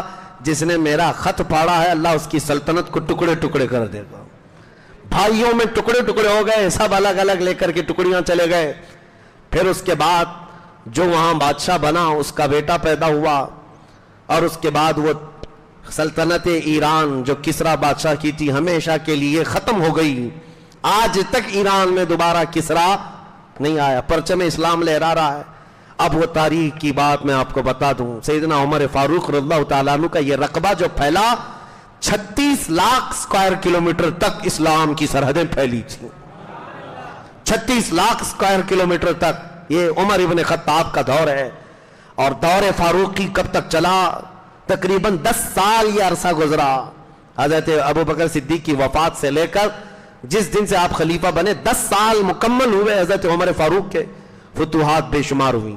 اور یہ بیان کرنا میں سمجھتا ہوں ناانصافی ہوگی، دور فاروقی میں ایران بھی فتح ہوا، عراق بھی فتح ہوا، شام بھی فتح ہوا، موصل بھی، مصر بھی فتح ہوا، لیکن یہ بیان کرنا میں سمجھتا ہوں انکمپلیٹ ہوگا اگر نہ بیان کروں کہ سیدنا عمر ابن خطاب کے دور میں ایک بڑی فتح ہوئی تھی، وہ فتح بیت المقدس تھی، مسلمانوں کا قبلہ اول جو فلسطین میں عیسائیوں کے ہاتھ میں تھا۔ یہاں حضرت ابو عبیدہ بن جراح کو ہی بھیجا گیا۔ حضرت ابو عبیدہ بن جراح عمرو بن عاص جو مصر گئے تھے، عمرو بن عاص نے مصر فتح کر لیا تھا، آج ان کی قبر مصر میں ہی موجود ہے۔ اور ایک گورنر تھے عقبہ بن نافع، کیسے جوشیلے تھے حضرت عمر فاروق کے ایک سپاہی ایسے تھے عقبہ بن نافع۔ مصر پورا فتح ہو گیا، پڑوس میں کیا تھا؟ سب علاقے فتح کرتے گئے، اپنا گھوڑا رات کے وقت دوڑاتے تھے۔ کیا جوش تھا مسلمانوں کا، ان کی کوئی سرحد نہیں تھی، وہ کہیں جس کو کہتے ہیں نا ڈیڈ اینڈ آ گیا، ختم یہاں پر۔ اب اس کے بعد ہمارا ڈیڈ اینڈ تو ہمارے گھر کی چوکٹ ہی ہے، اس کے بعد تو جانا ہی نہیں چاہتے، زیادہ بڑھ گئے تو محلہ ہے۔ وہ صحابہ تھے ان کا ڈیڈ اینڈ کہیں آتا ہی نہیں تھا، سرحد ہی نہیں تھی۔ عقبہ بن نافع رات کے وقت مصر فتح ہونے کے بعد چند ساتھیوں کے ساتھ گھوڑا دوڑاتے ہوئے آتے، ان کے ساتھی کہتے پیچھے پیچھے ہم جاتے، کھلے میدان میں آتے، اور 14ویں کا چاند طلوع گھوڑے پر بیٹھ کر کے اچھلتے تھے، اور گھوڑے کو ایڑ لگاتے، چھلانگ لگاتے، اور ان کے ساتھی کہتے ہیں کہ کیا چاہتے ہو؟ عقبہ بن نافع کہتے ہیں کاش میرا گھوڑا چھلانگ لگا کر چاند میں جاتا تو میں پرچم اسلام لہرا کر آتا، میں میرے مصطفیٰ کریم صلی اللہ تعالی علیہ وسلم کے دین کو وہاں تک لے جاتا۔ یہ ان کا جذبہ تھا، ان کی سرحدیں نہیں تھیں۔ حضرت عمر فاروق کے دور میں ایسے سپاہی تھے کہ پورے اسلام کو لے کر پوری دنیا میں پھیل گئے۔ آذربائیجان کہاں کا علاقہ ہے، کہاں چلے گئے، مصر چلے گئے، اور عراق پورا فتح، ایران فتح، یمن فتح، حجاز کا پورا علاقہ، یہ تقریباً 36 لاکھ اسکوائر کلومیٹر پر آج کے دور میں، جس میں کئی کنٹریز آتی ہیں، آج کئی کنٹریاں ہیں۔ اس وقت تنہا ایک علاقے کا ایک ہی خلیفہ ہے، وہ مدینے سے حکومت کر رہا ہے، عمر بن خطاب۔ اور رومیوں کی فوج جب مغلوب ہو رہی تھی، رومیوں کے بادشاہ نے ایک قاصد بھیجا تھا عمر بن خطاب کے حالات دیکھ کر کیا ہو، وہ مدینے میں آ کر کے لوگوں سے پتہ پوچھتا ہے تمہارا بادشاہ کہاں ہے؟ تو لوگ ہنسنے لگے، بادشاہ کہا کہ ہاں مسلمانوں کا بادشاہ. کہا ہمارا بادشاہ نہیں ہوتا, ہمارا امیر المومنین ہوتا ہے. کہا اچھا وہ کہاں ہے, اس کا محل کہاں ہے؟ جو مدینے میں موجود مسلمان تھے وہ پھر ہنس پڑے, محل امیر المومنین کا محل نہیں ہے. دیکھو مسجد نبوی کے قریب میں پیپل کا ایک درخت ہوگا, اس کے سائے میں سو رہا ہوگا. وہ روم سے آیا ہوا ایلچی قاصد کہتا ہے جس کے خوف سے ہمارے بادشاہوں کے کپڑے گیلے ہو رہے ہیں. ہاں ہارٹ اٹیک آ کر موت آ رہی ہے, اور یہ پیپل کے جھاڑ کے نیچے بے خوف سویا ہوا ہے. حضرت عمر کو ڈھونڈتے ہوئے وہاں آیا تو یقیناً وہ درخت کے نیچے ننگی پیٹھ سوئے ہوئے تھے. اس قاصد نے یہ سوچ کر کے کہ یہاں اگر قصہ ختم کر دوں تو روم بھی سکون کی سانس لے گا, ایران بھی سکون کی سانس لے گا. سوچ رہا تھا, حضرت عمر کی آنکھیں کھل گئی اور کہا جو تو سوچ رہا ہے وہ ہوگا نہیں. حضرت عمر بیدار ہوئے, کہا ہم نے اپنی کرسی غریبوں کا خون چوس کر کے نہیں بچھائی ہے جیسے تمہارے بادشاہوں نے رکھی ہے. ہماری کرسی اللہ کی مرضی سے رسول اللہ کی شریعت پر قائم ہے. جب تک میرا مولا چاہے گا کوئی بڑی مصیبت آئے, عمر کو اس کے قدموں سے ہلا نہیں سکے گی. بتاؤ کیا پیغام لے کر آئے ہو؟ جو پیغام تھا جلدی جلدی بتایا اور بھاگ گیا. حضرت عمر فاروق رضی اللہ تعالیٰ عنہ کے نہ کوئی اتنے باڈی گارڈ تھے, نہ سیکورٹی تھی, کچھ نہیں. بے خوف و خطر جیتے تھے اور سرحدوں کو وہاں تک پھیلایا تھا. تو میں عرض کر رہا تھا بیت المقدس کی فتح ابو عبیدہ بن جراح گئے تھے, لڑائی نہیں ہوئی. آپ کو میں بتاؤں اگر تاریخ, میں نے شاید رمضان المبارکہ کے آخری جمعہ میں جو یوم القدس منایا جاتا ہے بیت المقدس کی تاریخ میں بتایا ہے, ہمیشہ وہ لڑائیوں کی جگہ رہی ہے فلسطین. کبھی یہودیوں نے عیسائیوں کو مارا ہے, کبھی عیسائیوں نے یہودیوں کو مارا ہے. سب نے مار مار کے وہاں کی زمین کو لال کر دیا ہے. ایک بار تو بابل کی طرف سے آیا ہوا عراق کا ایک بادشاہ تھا, وہ یہودیوں کو اتنا مارا تھا کہ پورا فلسطین رنگین ہو گیا تھا یہودیوں کے خون سے. پھر ٹائٹس نام کا بادشاہ آیا تھا عیسائیوں کا, اس نے یہودیوں کو بہت مارا تھا. پھر یہودیوں کی حمایت میں ایک بادشاہ آیا تھا, اس نے عیسائیوں کو بہت مارا تھا. یہ تو چل ہی رہا تھا. وہ زمین ہمیشہ خون سے رنگین تھی. جب حضرت ابو عبیدہ بن جراح وہاں داخل ہوئے تو عیسائیوں کو لڑنا چاہیے تھا جیسے یہودیوں سے لڑتے تھے. دیکھا انہوں نے, خبریں سب سنی تھی, بھائی روم بھی گیا, ایران بھی گیا, بیت المقدس میں آ گئے, بھلائی اسی میں ہے کہ صلح کر لو. ابو عبیدہ بن جراح سے کہا ہم لڑیں گے نہیں, صلح کر لیں گے بیت المقدس میں, لیکن ہماری صرف ایک شرط ہے کہ صلح نامہ جو لکھا جائے گا وہ تمہارے امیر المومنین ہی لکھیں گے. وہ مدینے میں ہے. ابو عبیدہ بن جراح نے خط لکھ کر بھیجا کہ بیت المقدس فتح ہو گیا ہے, الحمدللہ فلسطین میں مسلمان آ گئے, لیکن یہاں کے جو عیسائی پادری ہیں وہ چاہتے ہیں کہ صلح نامہ جو لکھا جائے گا ایگریمنٹ, اس پر دستخط براہ راست آپ کی ہوگی, آپ کی تحریر ہوگی. حضرت عمر نے یہ خط پا کر کہا ٹھیک ہے ہم چلتے ہیں. اپنا ایک غلام لیا, ایک گھوڑا لیا اور چل پڑے. کہا مدینے سے بیت المقدس کے لیے. لیکن عدالت فاروقی بھی دیکھو, غلام سے کہا دیکھو ایک ہی گھوڑا ہے میرے پاس اور چلنے والے دو ہیں, ہم دو بیٹھیں گے تو گھوڑے کے اوپر زیادتی ہوگی. ایسا ہے 1 میل میں بیٹھوں گا تم چلو گے, 1 میل تم بیٹھو گے میں چلوں گا. یہ امیر المومنین کا عدل. اور اس کے بعد ایسی ہی پورا راستہ طے کیا. 1 میل خود بیٹھتے تھے, غلام نکیل پکڑ کر رسی پکڑ کر چلتا, پھر 1 میل کے بعد غلام کو بٹاتے, خود رسی پکڑ کے چلتے تھے. اور یہ راستہ طے ہوا, بیت المقدس جانا ہے. فلسطین کے جتنے عیسائی تھے سب میں یہ بات مشہور تھی. امیر المومنین عمر ابن خطاب, بات تو یہ ہے میرے عزیزو, یہودی اور عیسائی مائیں اپنے بچوں کو تھپکیاں دے کر سلاتی, سو جا عمر آ جائے گا. ہاں خوف بھی ایسا بسا ہوا تھا اور تذکرہ بہت تھا. حضرت عمر, اور جب حضرت عمر کے آنے کی خبر مل گئی کہ آ رہے ہیں, پورا علاقہ ٹوٹ پڑا تھا. دیکھنا ہے عمر ابن خطاب کو, دیکھنا ہے امیر المومنین کو, دیکھنا ہے. عیسائی بھی مسلمان بھی جو موجود تھے وہاں پر سب نکل پڑے. اور عجیب اتفاق ہے کہ بیت المقدس کے قریب آنے کے وقت باری غلام کے بیٹھنے کی تھی اور رسی پکڑنے کی باری عمر ابن خطاب کی. اللہ اکبر, وقت کا خلیفہ امیر المومنین عدل سے نہیں ہٹتا. غلام نے کہا حضور جگہ قریب آ گئی, آپ بیٹھیے. کہا نہیں باری تو تیری ہے, میں اس میں نا انصافی نہیں کروں گا. غلام بیٹھا ہوا ہے, رسی پکڑ کر چل رہے ہیں. اور جو عیسائی دیکھے نہیں تھے صاحب آئے, ٹوٹ پڑے اور غلام کو نعرہ لگانے لگے امیر المومنین امیر المومنین. ابو عبیدہ بن جراح نے چیخ کر کہا گھوڑے پر بیٹھا ہوا نہیں، رسی پکڑا ہوا امیر المومنین ہے، رسی پکڑا ہوا ہے۔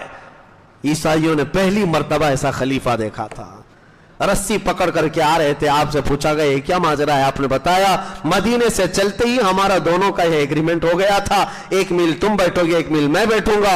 اتفاق ہے کہ آخری میل بیٹھنے کا اس کا آیا اور میرا چلنے کا آیا، اور میں انصاف کے خلاف نہیں جاتا۔ عیسائی بس اتنے اخلاق پر متاثر تھے کہ بیت المقدس میں لے گئے۔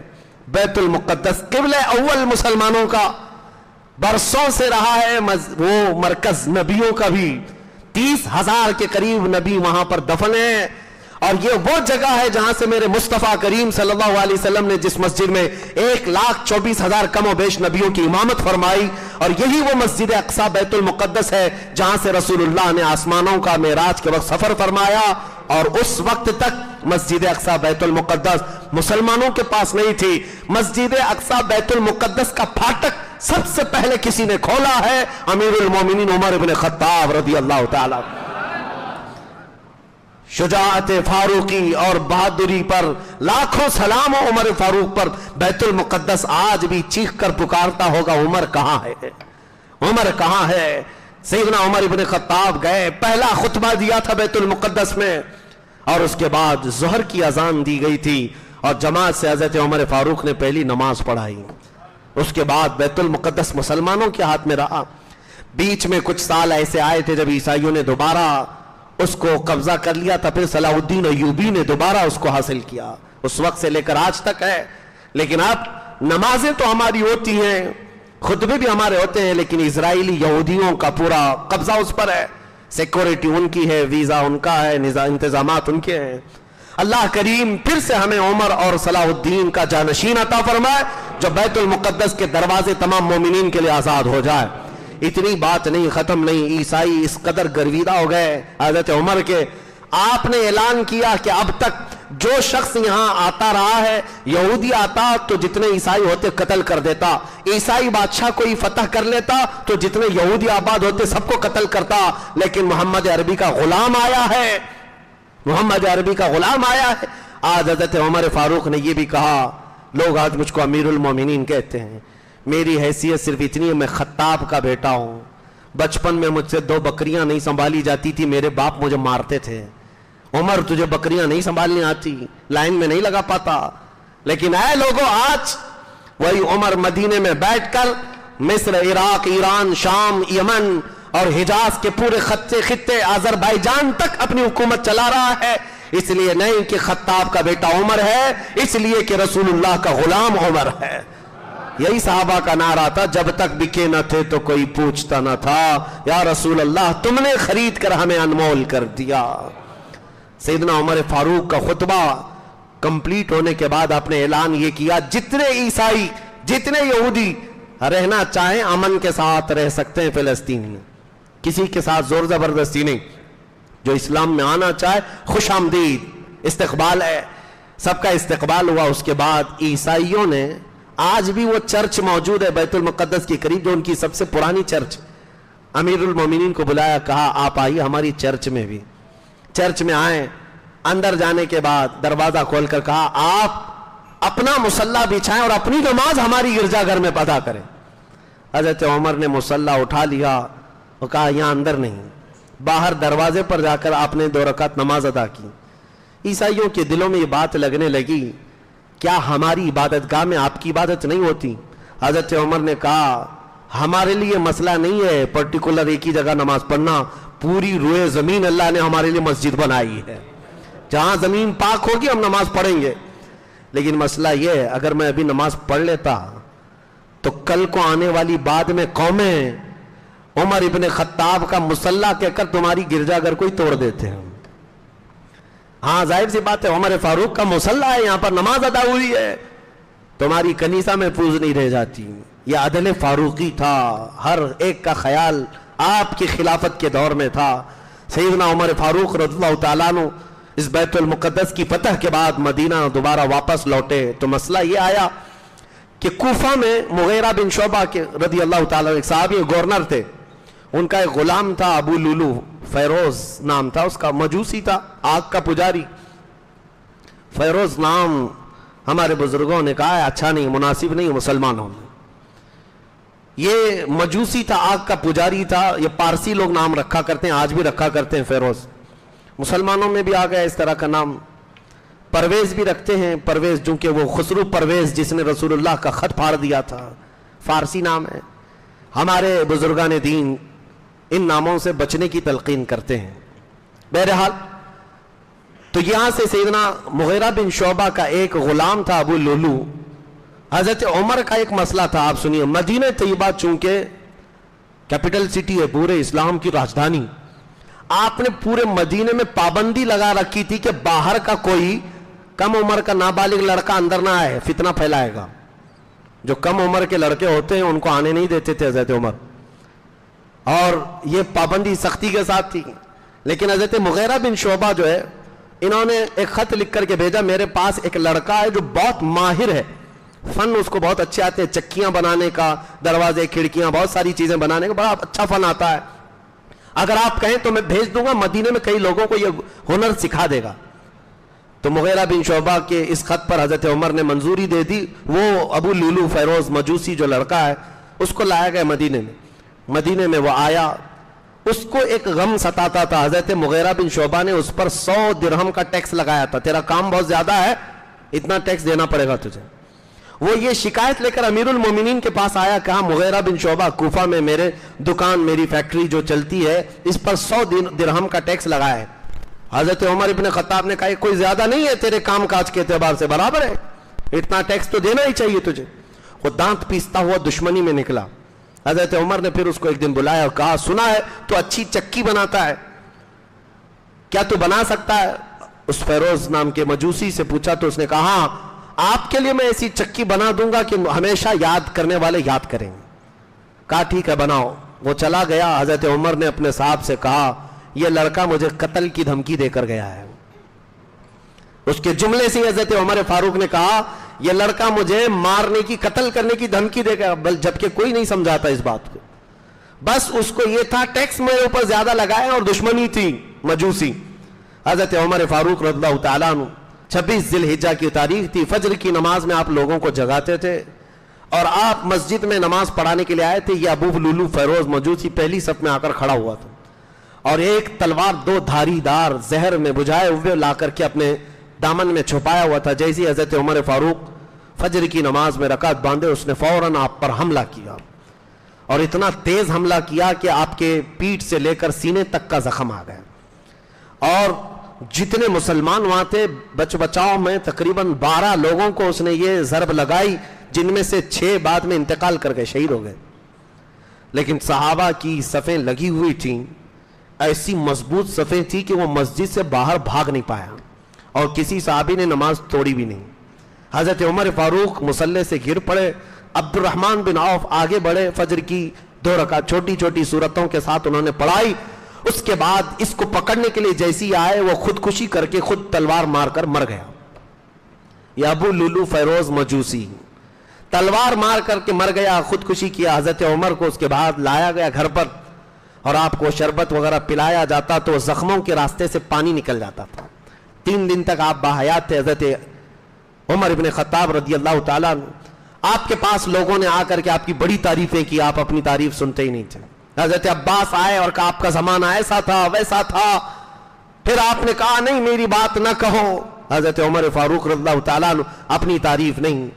اس کے بعد پھر کہا کوئی خلیفہ، کوئی جانشین، آپ کا بیٹا، آپ اپنے بیٹے کو خلیفہ بنائیں۔